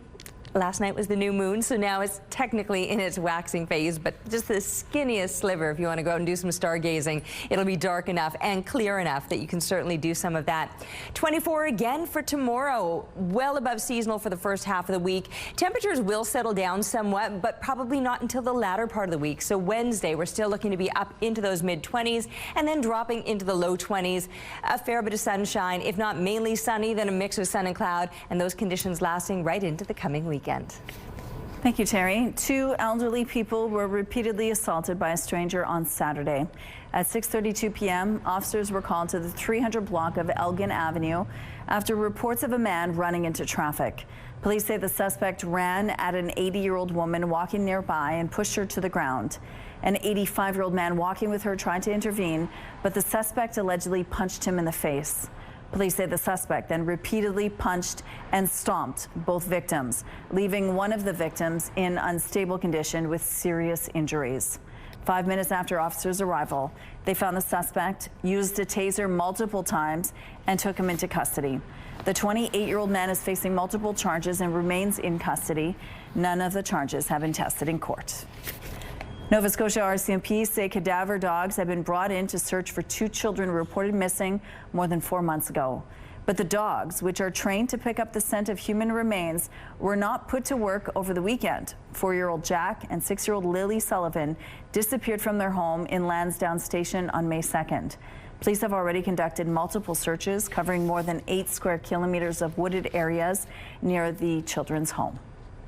Alberta Premier Danielle Smith says she's not ruling out invoking the notwithstanding clause to protect her government's legislation concerning transgender youth. That we can make the case that we shouldn't be doing medical interventions on children that will sterilize them. It just seems so obvious to me that is the case, and that is ultimately what the courts will decide. So I'm prepared to go to court and battle that out. I think we need to. But if it turns out that the court process may take years and years and years to resolve, then we may have to take that measure. The legislation restricts youth access to puberty blockers, as well as requiring parental consent for name and pronoun changes at school. Transgender girls are also barred under the legislation from participating in female sports. Alberta's cabinet is expected to consider the proposal to invoke the notwithstanding clause on October 21st, shortly before the legislature reconvenes. The Trump administration will reportedly tie the use of Tylenol to the risk of autism today, going against medical guidelines. You know, if there's a question, even if there's a question, you just do it, right? But great research has been done. The planned announcement will connect pregnant women's use of the popular drug to autism spectrum disorder. U.S. President Donald Trump first mentioned the idea yesterday during a memorial for right-wing influencer Charlie Kirk. Current medical guidelines say that Tylenol, which has the active ingredient acetaminophen, is safe to use while pregnant. President Trump name-dropped some prominent billionaires who could be involved in a possible TikTok acquisition. Larry Ellison's one of them. He's involved. He's a great guy. Michael Dell is involved. On Fox News Channel, Trump also said Rupert Murdoch could be a part of a potential deal. It's the latest twist in the saga that would keep the popular social media app running in the U.S. The White House is looking to find buyers for TikTok since security concerns have been raised about the app's Chinese ownership. An event dedicated to celebrate our powerful furry friends was held over the weekend. The first Barkfest was held at Red River Exhibition Park. Organizers said they wanted to create something to celebrate dogs since they're a big part of the family. Attendees were able to participate in various activities such as the entertainment ring, zombie zone, and scratch and sniff barn. One of the attendees' dogs is a therapy dog, and the owner said it's all about happiness. Happy, happy, happy. You live longer, you smile more often, and I have a very, my husband's not very well. He's been sick for the last 10 years, so it really, helps him along with his day. When I take her out to pet therapy, of course, it helps people with their day. Organizers say approximately 5,000 people showed up over the weekend. They say they've already started planning for next year. And some road closures to remind you about this morning. Portage Avenue is down to 2 lanes during rush hour from Sturgeon Road to David Street. 1 lane will remain open at all other times. Starting today, the northbound middle lane on Keewatin Street from Alexander to Gallagher will be closed for electrical work. If you have any other traffic tips or updates to share, text them to us at 10400. And let's look now at your gas prices. The Canadian average is $1.36. The provincial average is slightly lower at $1.30. In Winnipeg, the average is $1.29, and the lowest price in the city is $1.22. All this info is on gasbuddy.com. The Price at the Pump is brought to you by the Kidney Foundation. Help by donating your car today. Right now we're sitting at 12 degrees and it's mainly sunny out there. Your Morning Winnipeg is back after this. Your Morning Winnipeg. Coffee is brought to you by Robin's Donuts, your favorite stop. 12 degrees outside this morning, and the breeze is light. It's out of the southeast, just 10 kilometers per hour. The pressure is rising, and the humidity sitting at 100%. Look at how the sun bouncing off the buildings this morning. Oh, it's going to be a beautiful day today. It's going to be a beautiful week. Fall technically arrives later on this afternoon. I think 1:19 is when we officially flip into the fall season. But this week, it's going to feel a lot more like summer than the first week of fall. Gorgeous conditions across the province, and that comes with plenty of sunshine. Really nice, well above seasonal temperatures. Low 20s right up into the most northern part of the province. There may be the possibility of some scattered precipitation. Norway House may see a brief passing shower or a little extra fog in the Lynn Lake area. I mean, we too are dealing with some very high humidity this morning, and I was surprised that I wasn't seeing more fog out there.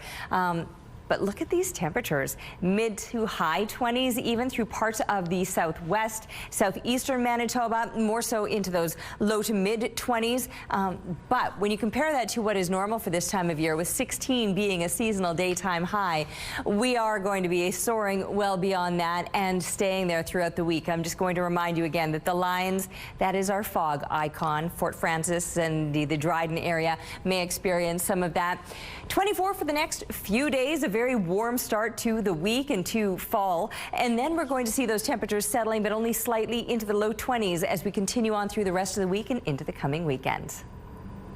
Thank you, Terry. Let's go back now to Ainsley McPhail, who's live at MHC Gallery. We're going to meet the artist behind the show. Good morning. Good morning. Originally from Carmen, living in Mexico now, Victor Clausen joins me. Victor, you've been featured all around the world, except not an exhibition like this in Manitoba. What took you so long? It took that long to get invited. Let's talk about you and your work. I did not start out as an artist. I grew up in a rural Mennonite home in which art was not considered a vocational option, but somehow or other I fell into it and still enjoying it. Well, we're enjoying your work. To our immediate right, this wood is just spectacular. Tell us about it. Well, this is birch bark. Last year when we had arranged for the show, I started thinking about the show, and I thought, well, I'll do an AI part, for artificial intelligence art. And then I was walking through the woods, and the woods said, well, don't be stupid. We've been doing intelligent design for years, millions of years. So birch bark is really, it's very strong, and it already has texture, as you can notice. It has texture, and So I started working with birchbark. I loved working with it, and trying to, as I got more confident, I would go deeper into it and find more things. So that's the wood part, and the other wood part would be the sculpture, which basically that sculpture, it's a Manitoba maple, but found in an Ontario forest, so I brought it home. But I did that 30 years ago, I think. I did it for a show in Toronto, and basically just took out the rotten stuff and started forming it. It was found in the forest. Beautiful. And just worked it. It was a beautiful experience to do. Thank you. Sorry, Victor, we're just out of time, but we have another conversation coming up in the 8 o'clock hour. Thank you, Ainsley. Work is ramping up at the biggest mosquito breeding factory in the world. Why does the world need more mosquitoes? So they can spread a bacteria that blocks virus transmission to each other. Health officials in Brazil hope they can protect up to 140 million people from dengue fever over the next several years. Once the mosquitoes are ready to go, cars filled with them will drive through dengue hotspots and release them into the wild. A momentous day in Paris. The famed towers of Notre Dame, devastated by fire in 2019, now reopening to the public. ABC's Marcus Moore has more on the day many have been waiting for. For the first time in nearly 6.5 years, the public can climb into the towers of Notre Dame.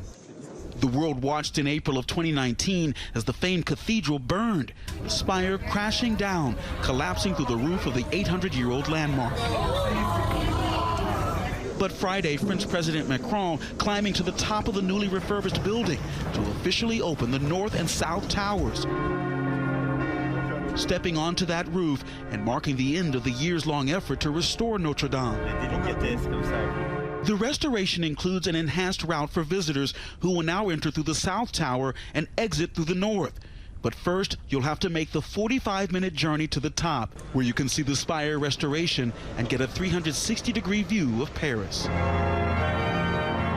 The first Mass in the reopened cathedral took place in December of 2024. Thousands attended. Ahead of that, National Geographic sharing their rare access behind the scenes as more than 2,000 worked to resurrect the beloved landmark. 43,000 square feet of lead was used to repair the destroyed roof. Thousands of statues and decorative features were restored or recreated, including the 52 famous Chimera statues, which visitors will now be able to see up close when they climb the 424 steps to the newly opened towers.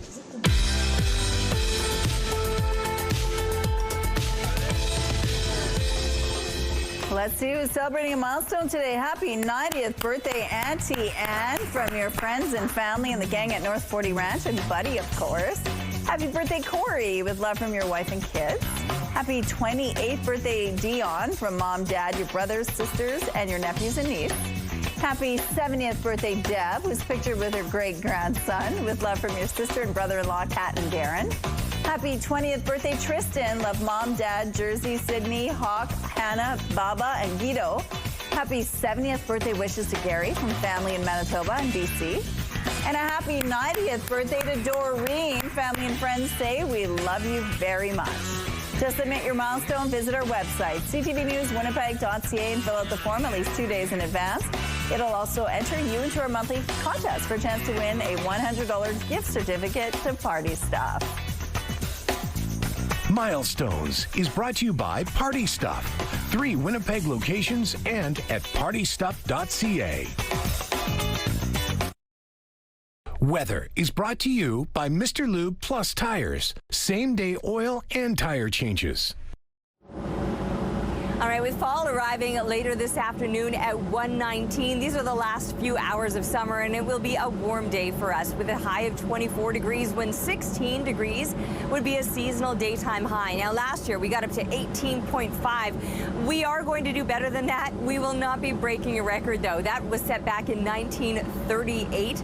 32 degrees. Oof, that's a warm one. And it will be warm today, just not crazy hot. These temperatures are going to be above seasonal all throughout this week. We've got 12 degrees where we're sitting right now and plenty of sunshine over us, although I don't even really get to see the sun. The positioning of it right now I think is rising behind City Place, so I'm standing out here seeing plenty of blue sky, but I'm not directly in those rays. You can bet it will feel much warmer if you find yourself right in the sun, and it won't be hard to do today. You have to just get out of the shade of the buildings because there's not going to be much in the way of clouds that's going to be blocking that sunshine. Throughout the province, mainly sunny conditions are expected and well above seasonal temperatures, low to mid temps or 20s across northern Manitoba and mid to even some high 20s here across the south. We're going to stay there for the next few days, only dropping slightly toward the end of the week, but still remaining well above seasonal. The global cocoa crisis has taken a big bite out of inventory from some ice cream shops. The shortage and higher prices are threatening to change at least one fan favorite at a small shop on PEI. CTV's Maria Saru has the scoop. A test batch hits the mixer at Holman's Ice Cream. The shop's go-to cocoa powder is no longer on the shelves, says owner Daniel Meister. So the race is on for new recipes. We wouldn't dare take chocolate ice cream out of the lineup. It's a very popular flavor.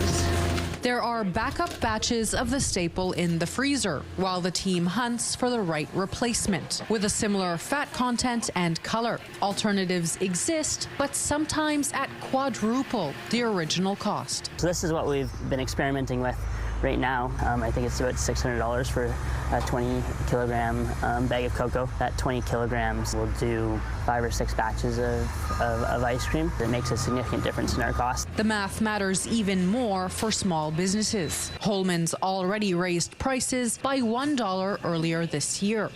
Cocoa costs have surged since late 2023 due to production challenges in Ghana and the Ivory Coast caused by climate change. Some companies have cut products altogether, says agriculture expert Sylvain Charlebois. They knew they couldn't sell some of these products at a higher price, essentially. So they stopped carrying some of these products. His advice is not to rely on a single source. Instead, businesses and manufacturers should have a few suppliers for important ingredients.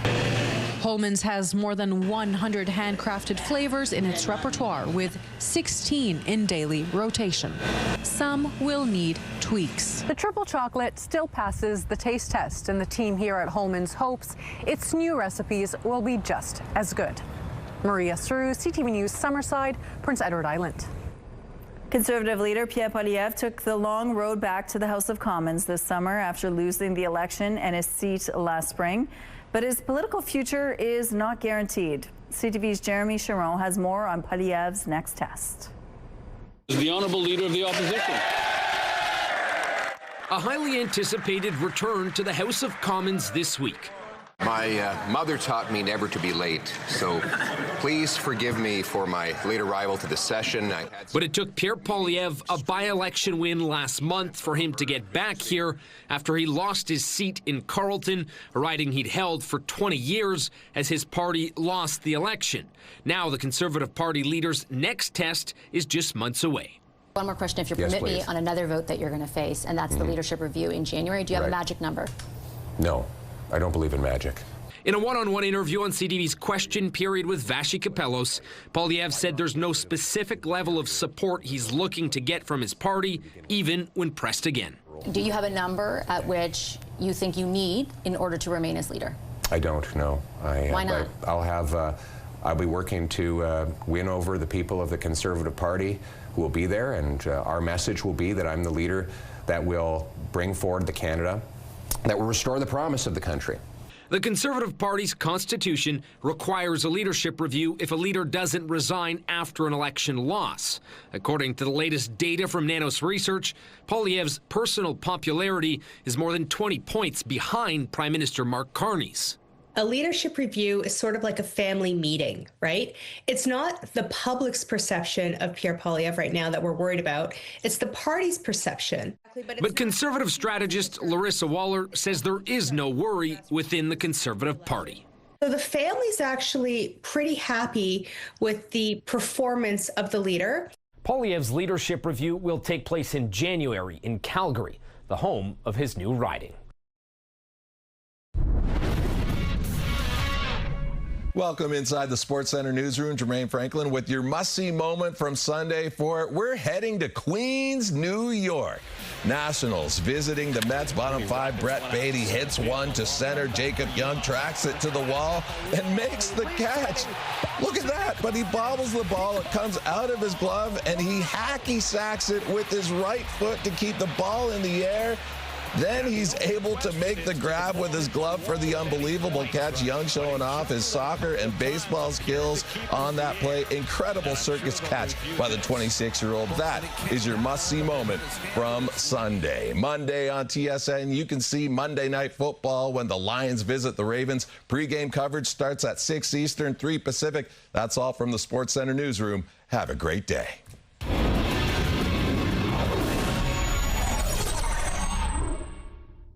The TSN must-see moment is brought to you by Super Blinds and Draperies, featuring Hunter Douglas products. It's Monday, September 22nd, a solemn commemoration. A ceremony marks 85 years since the first major air battle in the Second World War. The PM in New York after a major announcement of Canada's position on a controversial Middle Eastern issue. The Prime Minister prepares to address the General Assembly.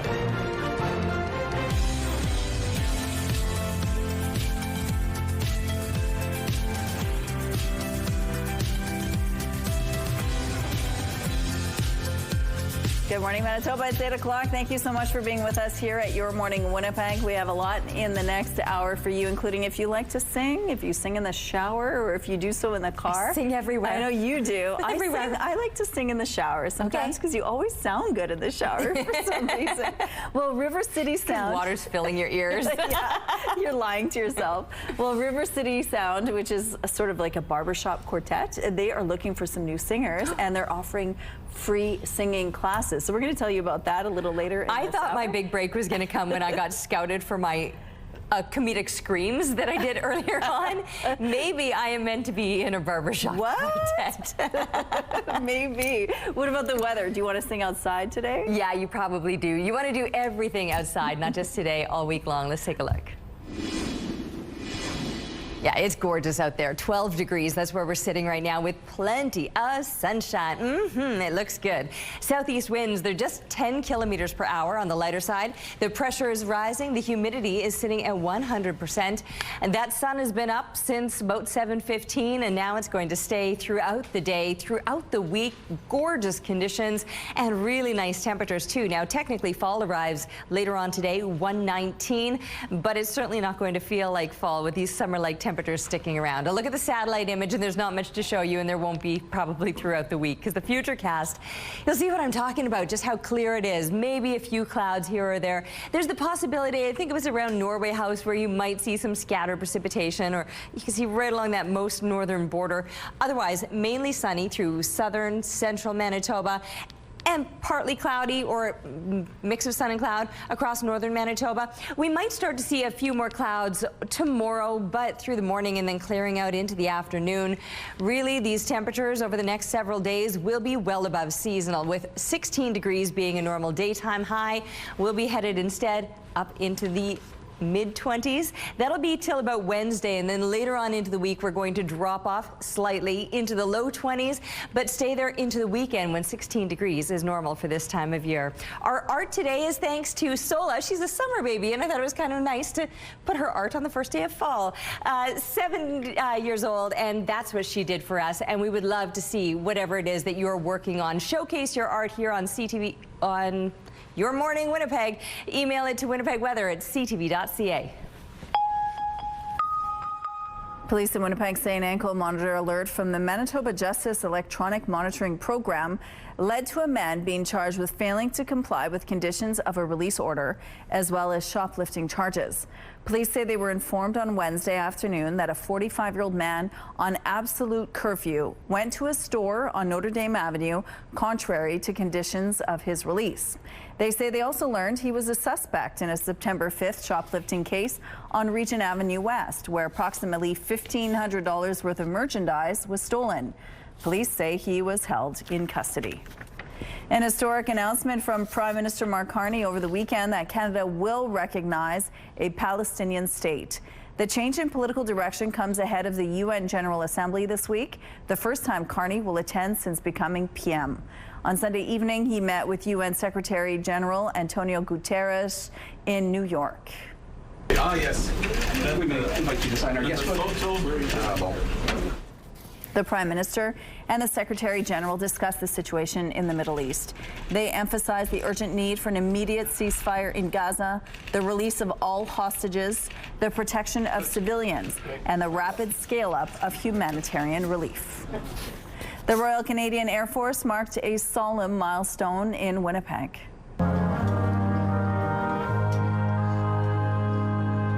The Battle of Britain was the first major air campaign of the Second World War. On Sunday, a ceremony to commemorate the 85th anniversary of the campaign was held at the Garden of Memories. Members of the military, cadets, and public gathered and laid their wreaths. The Heritage Officer of 17 Wings says the event is a connection with our past. Well, it's commemorative and connectedness with our past. One of the things we do every year is to read out the names of the 21 fallen Canadians who died during that particular battle. The message that we continue, the RCF is still very active, continuing to defend Canada and Canadians, and we understand where we began.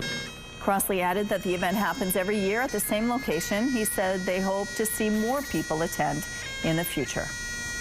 A speed camera in the east end of Ottawa is the latest traffic monitoring device to be vandalized. Residents discovered this weekend that someone spray painted the lens of the camera.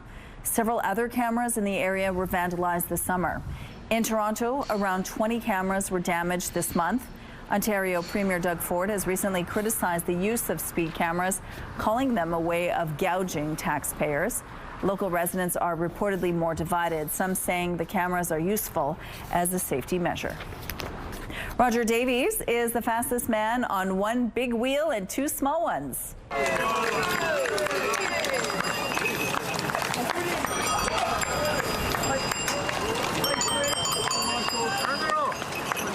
He raced to victory in the 2025 British Penny Farthing Championship. He's a master of the vintage bike, taking his third title.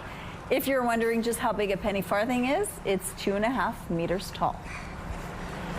Very cool. Here's a look at what's going on now in traffic along the St. James Bridge. Things are picking up over here, as you can see, but overall moving quite well. No issues to tell you about at this point. If you see any problems out on the streets, please let us know. Text them to us at 10400. Traffic is brought to you by Mr. Lube Plus Tires. No appointment needed. Let's go back now to Ainsley, who's live at MHC Gallery. We are continuing our conversation with the artist there. Good morning. Good morning. Yes, Victor Clausen joins us once again. And these are not your pieces, Victor, but you did assist. Your lovely pieces are behind us. Tell us about the workshop coming up. Well, there's a workshop on the 4th of October, which will combine a session of meditation with painting. And we teach the meditation is to help us to get to the place where we can do no mind painting. So we try to keep the mind as shut down as possible, because it likes to interfere, judge, and things. So this is an example, for instance. Well, these are all examples. So these are all no mind paintings. Like, for instance, that one. And one of the things we do is we work very, very fast, so that the mind doesn't have a chance to get involved. Like that one took maybe 7 minutes to do, because we just try to create color grids to get depth, and it's all free form. There's an action. You could say it's like action painting in a way. There's there's thought before we start and thought afterwards. Now, in a painting like that, I would, like this one, for instance, you can see I've done a lot of work afterwards, and that one very little, if any, because it worked out pretty much on its own in the first attempt. But this one, like, I would do some work on some of the paintings. I do work on them for months. afterwards, because there's enough to do it. There's enough in the painting to do the work, you know. So it's a process. It's a very spontaneous process. We try to dredge up what's in our subconscious, because the subconscious is in some ways much more rich in imagery and more intelligence than our conscious mind. Our conscious mind helps us to get to the airport on time, but if you want... Not all of us. Gonna have to keep that in mind this week. Victor, thank you so much. More at 8:38. Thank you, Ainsley. Prince Edward Island is producing a new generation of bagpipers. It's all part of a scholarship program aimed at giving kids a musical education. CTV's Maria Saru reports. These boys are learning the bagpipes for free. It's been nearly 5 years for Jordan Barlow Goody. He says some people love it, some people not so much. I'm personally on the love it side. I find they're very beautiful instruments, and really the only flaw about them is that they're loud. That's not scaring off his classmates. This year, at least 30 students signed up to learn an instrument at PEI's College of Piping and Celtic Performing Arts Center. All of them on a $750 scholarship funded by U.S.-based philanthropists Doug and Debbie Hall. The first part's the trickiest, and then it gets easier once you get used to the fingers. Some, like Aurora Ford, are just getting started. I'm learning how to play the chanter. It's a first step to the bagpipes. It's like fun to give it a challenge. Executive Director James McCaddy explains there's no limit. Every island kid between 8 and 18 is welcome. Sometimes they think, okay, well, what's the catch? There is no catch. His daughter is on board too. The school teaches you to encourage yourself, and even if you don't get a medal or a prize, it teaches you to keep on going. That is exactly why the Halls say they funded more than 50,000 classes over 25 plus years. Becoming part of the pipe band, becoming part of something bigger than themselves, is core to raising great children. Doug Hall says the program goes beyond music, giving students a sense of belonging, accomplishment, and responsibility, all needed more than ever. So the Hall's support isn't stopping. The scholarship returns next year, another reprise. Maria Saru, CTV News, Summerside, Prince Edward Island. Beautiful morning. Barely a cloud by this particular view. If you turn the camera a little bit, you might find a few more clouds, but overall mainly sunny conditions to kick off your morning. We're looking now through the Bathfitter Live Eye. Bathfitter, your bath and shower experts for more than 40 years. And not only are these conditions stunning, the temperatures, they're pretty nice as well. With fall technically arriving later on this afternoon, it's going to feel anything like fall, more like summer, certainly these last hours of summer before 1:19 when we switch into the fall season. But these temperatures, they're going to last all throughout the week. We're sitting at 13 degrees right now in Winnipeg. That's up a degree from last hour. Most of us are here in the double digits throughout the south, the exception being Brandon, slightly cooler at 7 degrees, but just for a reference point, 4 degrees. That would be a normal low for this time of year. Also in the single digits, Swan River at 8. You were seeing some fog earlier this morning. We've got mid-teens, though, right up along this western border, and still in the double digits over in the northeast. Clear conditions pretty much no matter where you go, so there's not a whole lot to show you here on the satellite image. And through most of the week, it's going to remain very clear, very sunny, and very warm. 15 expected around 9 a.m. as kids are getting settled into class. 19 degrees over the lunch period, and by the time they're coming home again, a balmy 24 degrees. Now, that's where we're actually going to spend the next few days, so the first half of the week will be up into those mid-20s. The latter part of the week, including the weekend, low 20s, but still 16 degrees is a normal daytime high. And not only are we above seasonal, we've got plenty of sunshine to last through the week. We're taking a break right now, but stick around. We'll be back with Your Morning on Your Morning. Good morning. Your morning just got a whole lot richer. We're giving away a staggering $20,000. Imagine what you could do with an extra 20 grand. Maybe a dream vacation, do some home renos, pay off some bills. The possibilities are endless. Today's code word is autumn. Head to the contest page on ctvwinnipeg.ca or scan the QR code on your screen. Enter the code word autumn with your info for your chance to win CTV Your Morning Winnipeg's $20,000 giveaway. Tune in tomorrow for another code word. Good luck. Now to the latest fashion trend, Sade girl style. A new generation is now taking inspiration from the 80s pop superstars look. ABC's Maggie Ruley has the details. This morning, the 80s are alive and well.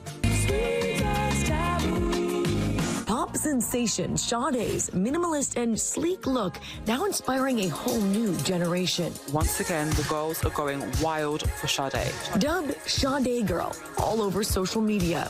Clothing, makeup, hair. Sade's effortless style is as in demand now as it was more than 4 decades ago. What's it about her look that continues to captivate people? I think there's a timelessness to it, stemming from her embrace of tailoring and very classic lines.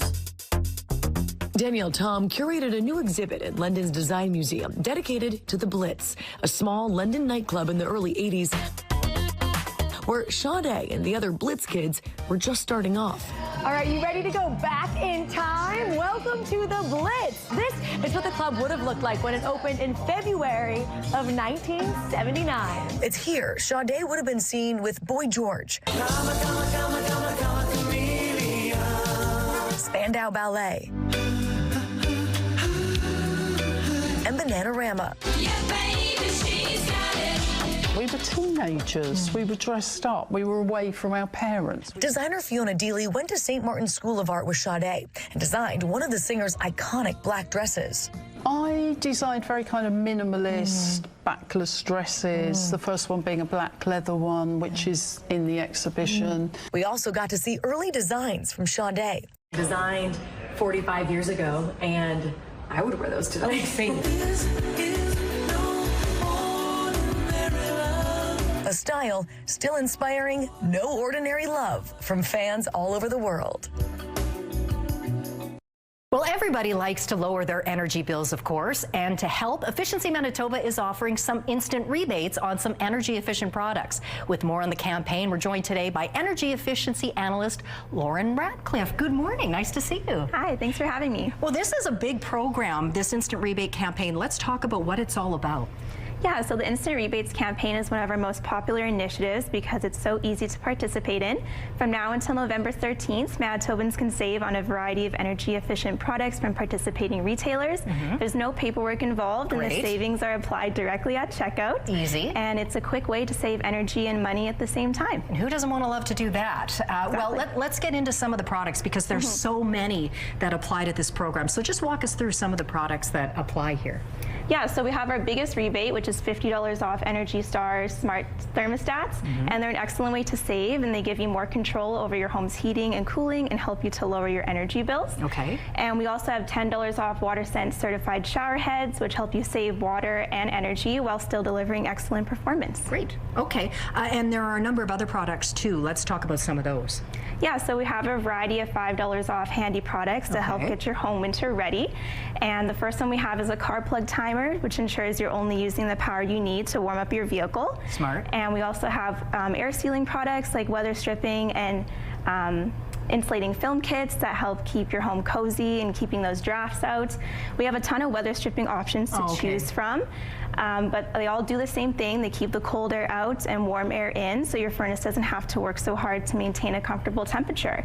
And we also have lighting controls like dimmers, timers, and motion sensors, and these are great for only using your lights when you need them and helping you save energy, as well as outdoor plug-in timers, which are great for putting your outdoor lights on a schedule too.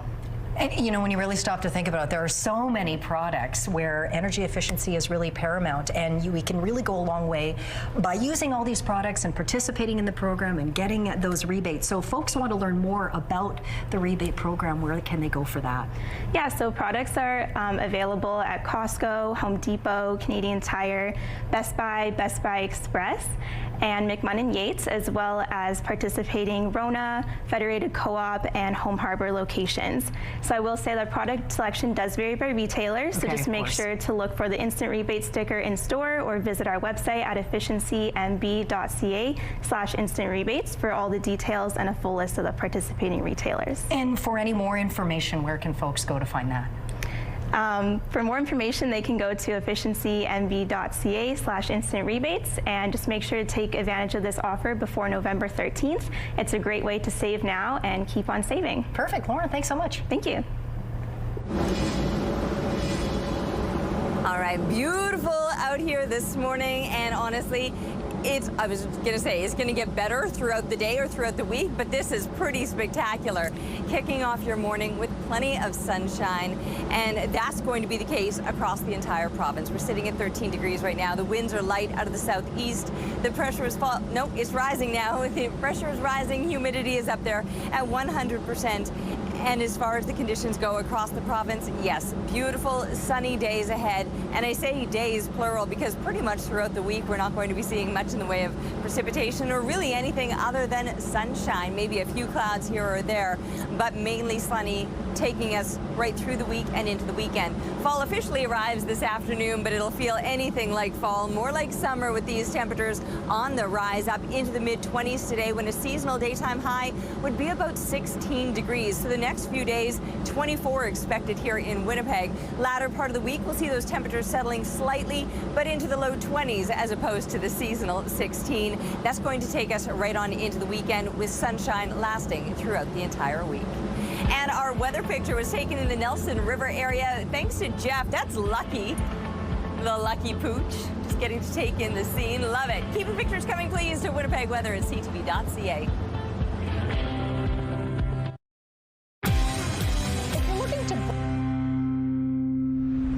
If you're looking to brighten up your office, why not adding some green? Carla's joining me once again for Get Growing. What are the best ways to do this, Carla? Well, we're looking at it, and being in the fall, we have a lot, well, maybe some people have some plants that are outdoors that they're going to be bringing indoors. So a little bit of a measure on a tip for that is to make sure that you blast it off with the water before it gets very, very cold, and clean it up. You may want to do a little bit of a spray on top of it, just so that you eliminate any maybe bugs or something that may be on that. But the part is, fall is the time too where we've enjoyed all those plants outside. So if you don't have the plants that you're bringing in, you may want to venture in to looking at some greenery, because we know that plants themselves will visually give you that life feeling in your space. And there are dynamics that are in there that, believe it or not, they're motivators. And we love to motivate you with our greenery, our tropical houses. That's why this segment's going so well. I'm surrounded by plants. But they do. Yeah. They motivate do. you. And actually, there's a little bit of studies that the motivation actually increases activity in office spaces. And a lot of plants are actually oxygenators, which help you with good air exchange. So why not green up your space? It's like creating this oasis, whether you want it in your home or your office. Now, when you're looking at selections of your tropicals, you sort of have to give yourself the idea of, what does my space look like? Is it super bright? Like right now, we're in an area where we have high bright light for succulents and cactus. But what you want to do is, if it's a lower light levels or if there's a brighter, then when you're visiting the garden centers, you're able to see which direction or which plants are going to be most successful for you. Do you want something that's sort of cascading down, or if you're following some areas on Pinterest where you pin up the vines on the wall to give that wall effect that's on there. So there's so many different applications, and even just looking at some of the succulents, who would think that you have this bluey pink hue that's something beautiful, and pair it up with a nice beautiful pot? I would probably pick a bright blue pot to put that in. So that might look at. So combinations of plants and where you can put them really works out. Oh, you're making me go, huh? find that space and make sure that you make it green. Make it come alive. Anything else you want people to know about this? You know what? Plants are good for you. It's something that you actually think of it as your plant pet. It's something that you can care for, watch it grow. And I wouldn't be here if I didn't love plants. Yeah. So, yeah, come on down. Check it out. Get Growing is brought to you by St. Mary's Nursery and Garden Center. Get a lush yard and garden thanks to expert advice from gardening professionals. It's no rumor the world's finest Fleetwood Mac tribute band is coming to Winnipeg, and we want you to go.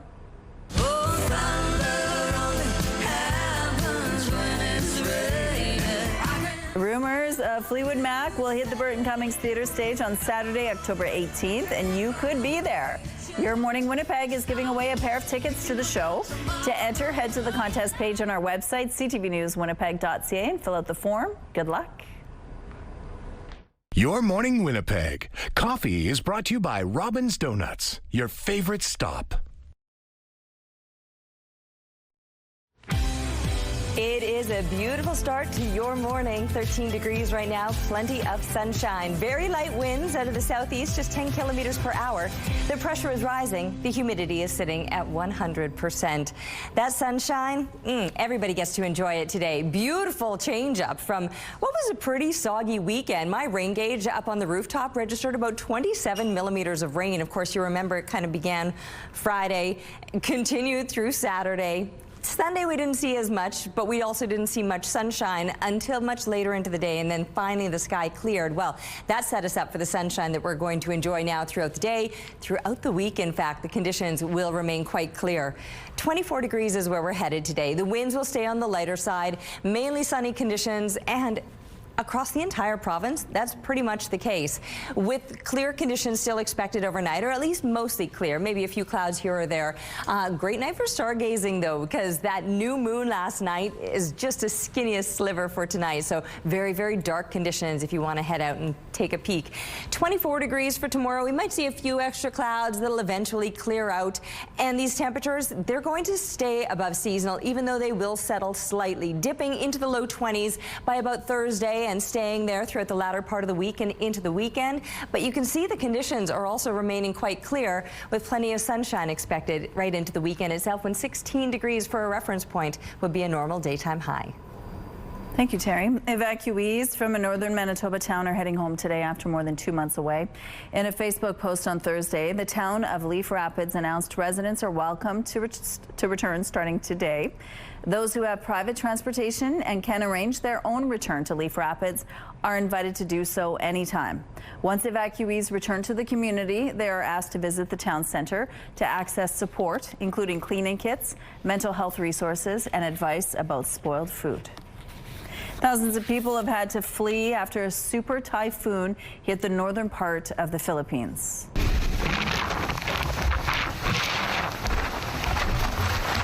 Super Typhoon Ragasa made landfall at 3 p.m. local time on Monday, bringing high winds and a high risk of dangerous storm surges.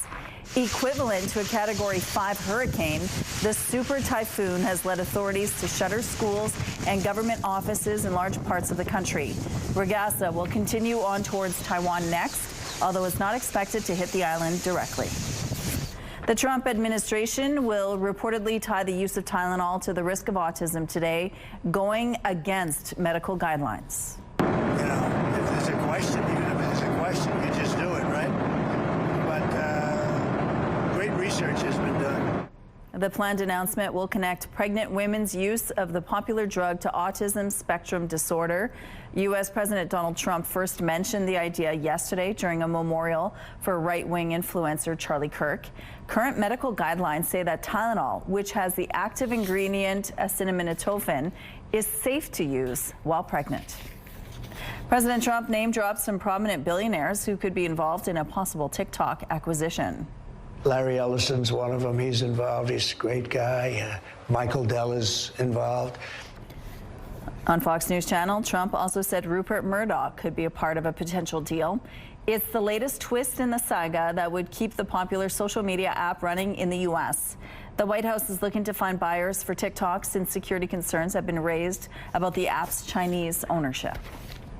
An historic building with deep ties to our province's beginnings is in shambles. The once prominent Henderson House sits fenced off in a provincial park, and its future is in doubt. CTV's Daniel Homerson explains.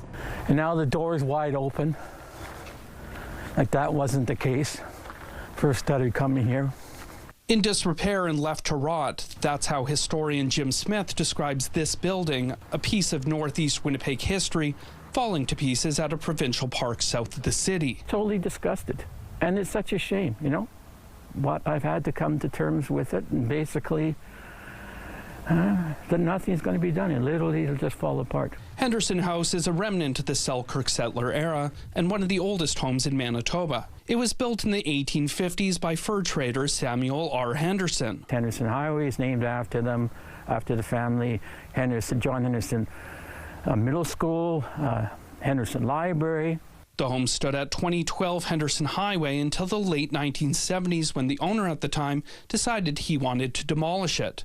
That's when the province stepped in and moved it to St. Norbert Heritage Park. It was moved here supposedly to be repaired and then somehow moved back to the area. And this was in '79, and it's been 46 years since then. A 1979 news release states the province accepted responsibility for its restoration over time, but Jim Smith says very little work has been done to fix Henderson House. It doesn't matter whether it's been Conservative or NDP, neither one of them has done anything. It's just basically been neglected. In a statement, Mike Moyes, the minister responsible for parks, says, "We will work with local historians, heritage experts, and the community to determine priorities and the best path forward for protecting our heritage." Smith still holds out hope Henderson House could be restored and eventually return to its rightful place in Northeast Winnipeg. I'm hoping that sometime in the future, more and more people then will appreciate this stuff.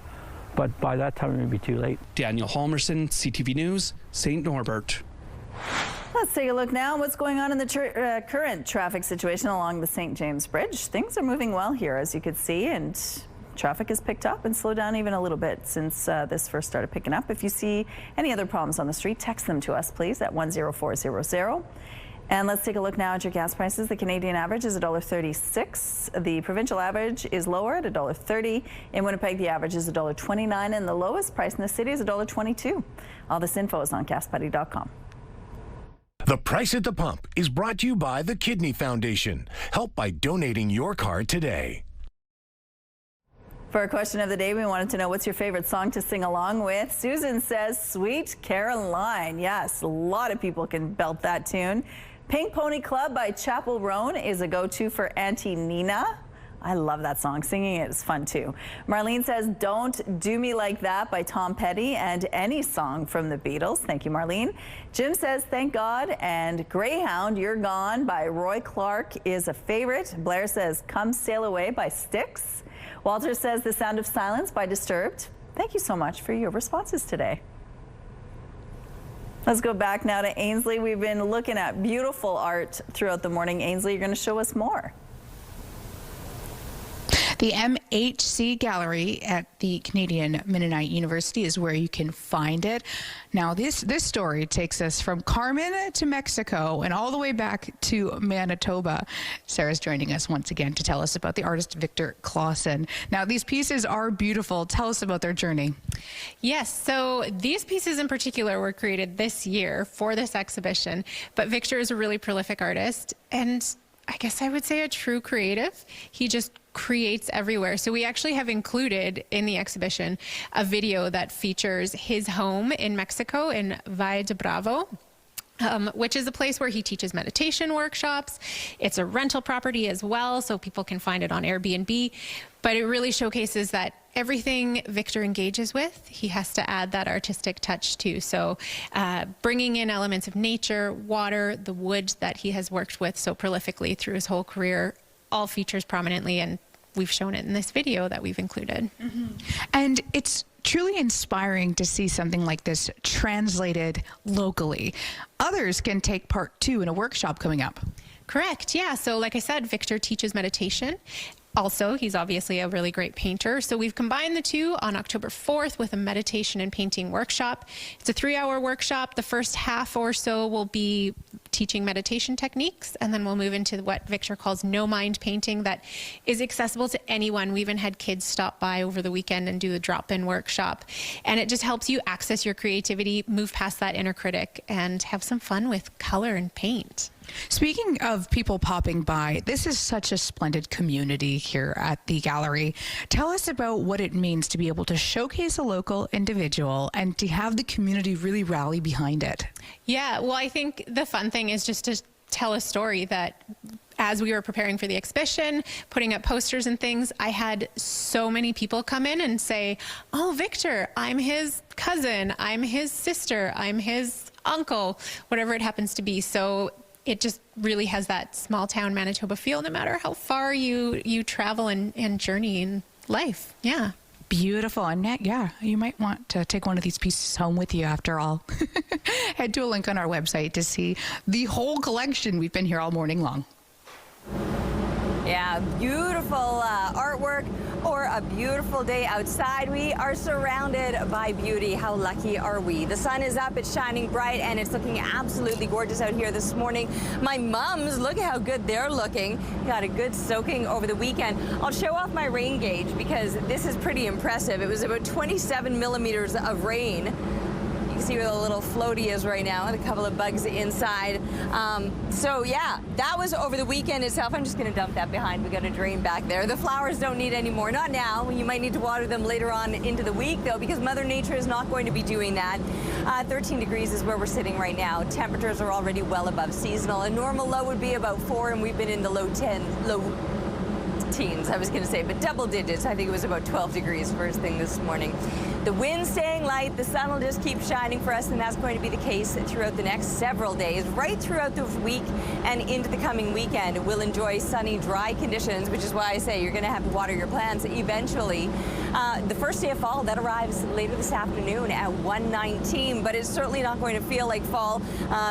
This whole week, the first week of fall, will feel more like late summer with temperatures well above normal. Mid-20s for the next few days till about Wednesday, and then the latter part of the week dropping into the low 20s, but that's where we're going to stay as we look ahead to the coming weekend.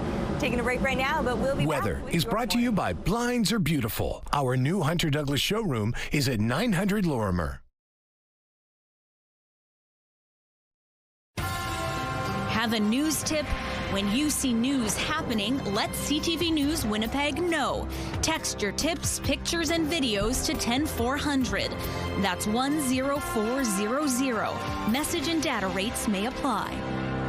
A momentous day in Paris. The famed towers of Notre Dame, devastated by fire in 2019, now reopening to the public.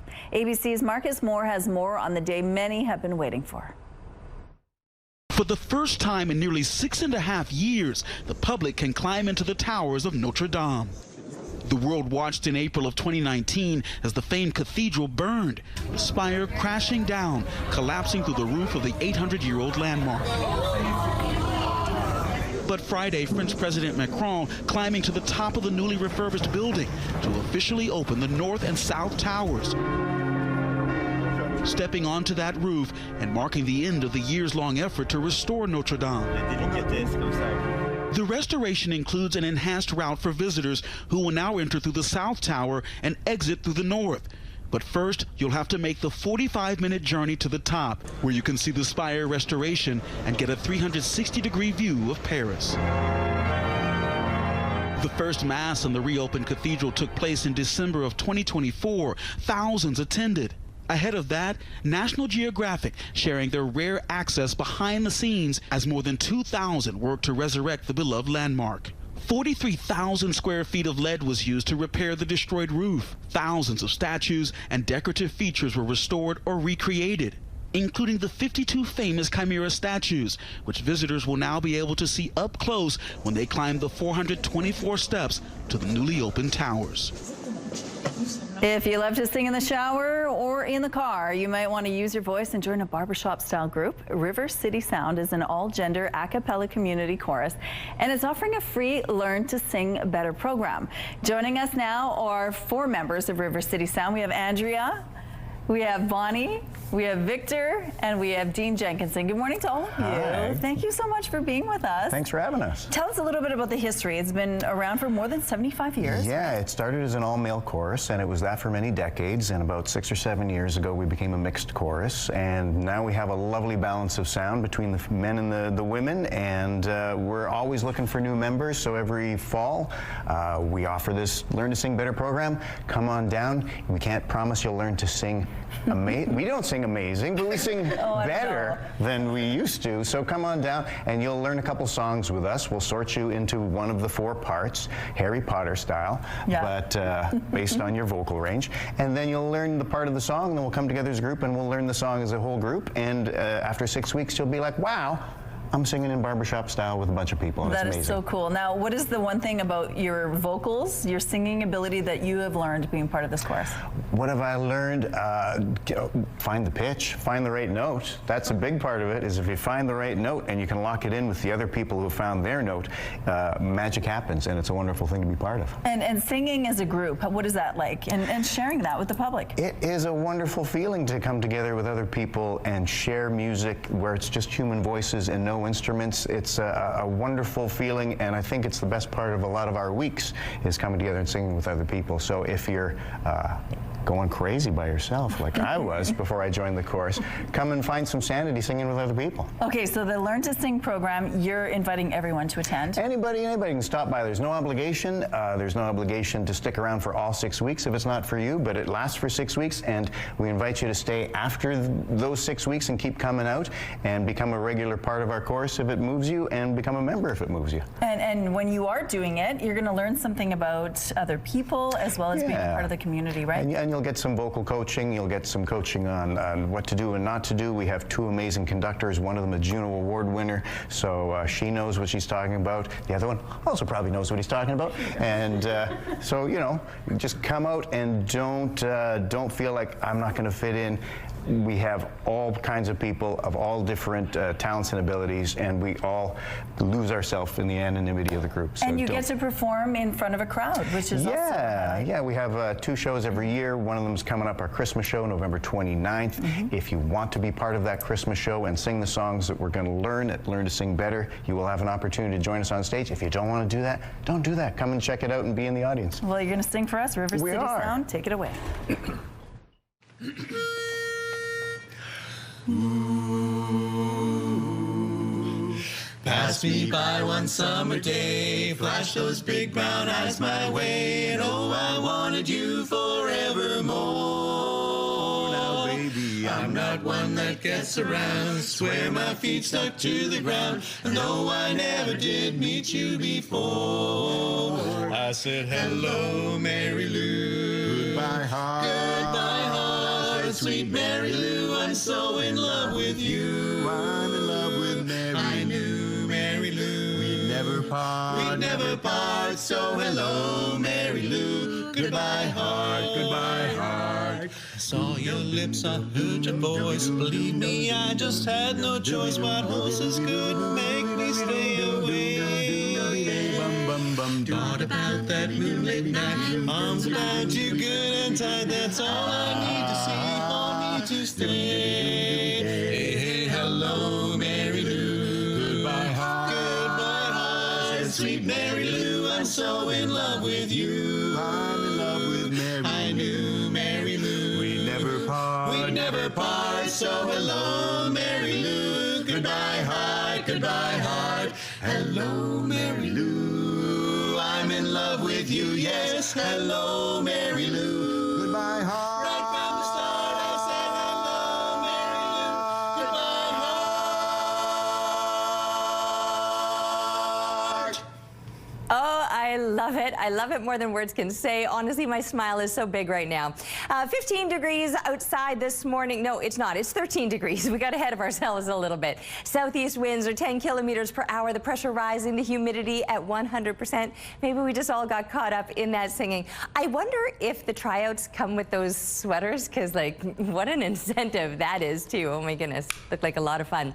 All right, you can sing your heart out outside today. You can do whatever it is you like to do outside today. It's going to be a beautiful day right across the entire province. Not much to show you here on the satellite image because there won't be much going on. Just a beautiful, sunny, above seasonal day no matter where you are. Low 20s expected right up into the northeast. We would normally this time of year find daytime highs in the low teens, so well above seasonal conditions today. A little bit of fog up in that far northeastern corner. I'll just remind you again that the lines, that's fog.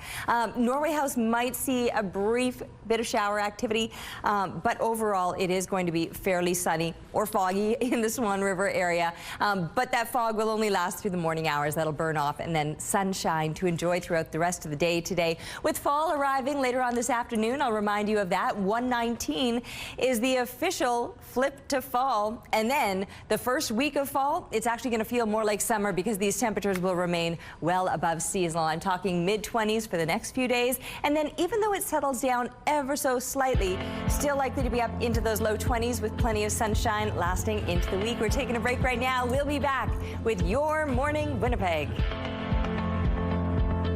Rooftop arrangements provided by Lacoste Garden Center. Salon services provided by Essentique Spa Salon. Before we say goodbye, we're going to tell you about the bond between sisters starts at a young age. Hi, baby. Hi, baby. Not even Dad can get in the way of sister time. This big sister walked right over Dad, sat on his head to get the best view of her new baby. Yep, she's like, That's this one is sweet. mine. That's so cute. Dad doesn't seem to mind at all. You can't really tell if he minds. Yeah, actually. just wait. They're getting along fine now. Give them 10 years. I don't have a sister, so you know well. Well, swimming season is coming to a close in Berlin, and that means the dogs got to have a little fun. This is one of 14 pools where dogs were allowed to take a dip before the end of the outdoor pool season. Some jumped right in, others were a bit more cautious, but all of them had a good time. Oh, goodness. The event happens a day or two before the pools are set to be drained and closed for the season. Oh, man. The one coming in with the cannonball. So cute. And then finally, why not take advantage of the nice weather like this guy? This is Riggs the Retriever and his first time at the beach. He was a little hesitant at first, but was paws deep in the water in no time. Looks like he's a natural. He's just a baby. He's the cutest little baby. Oh my goodness, look at him. I just want one of those. Adorable. That does it for us. Have a good day. We'll see you tomorrow.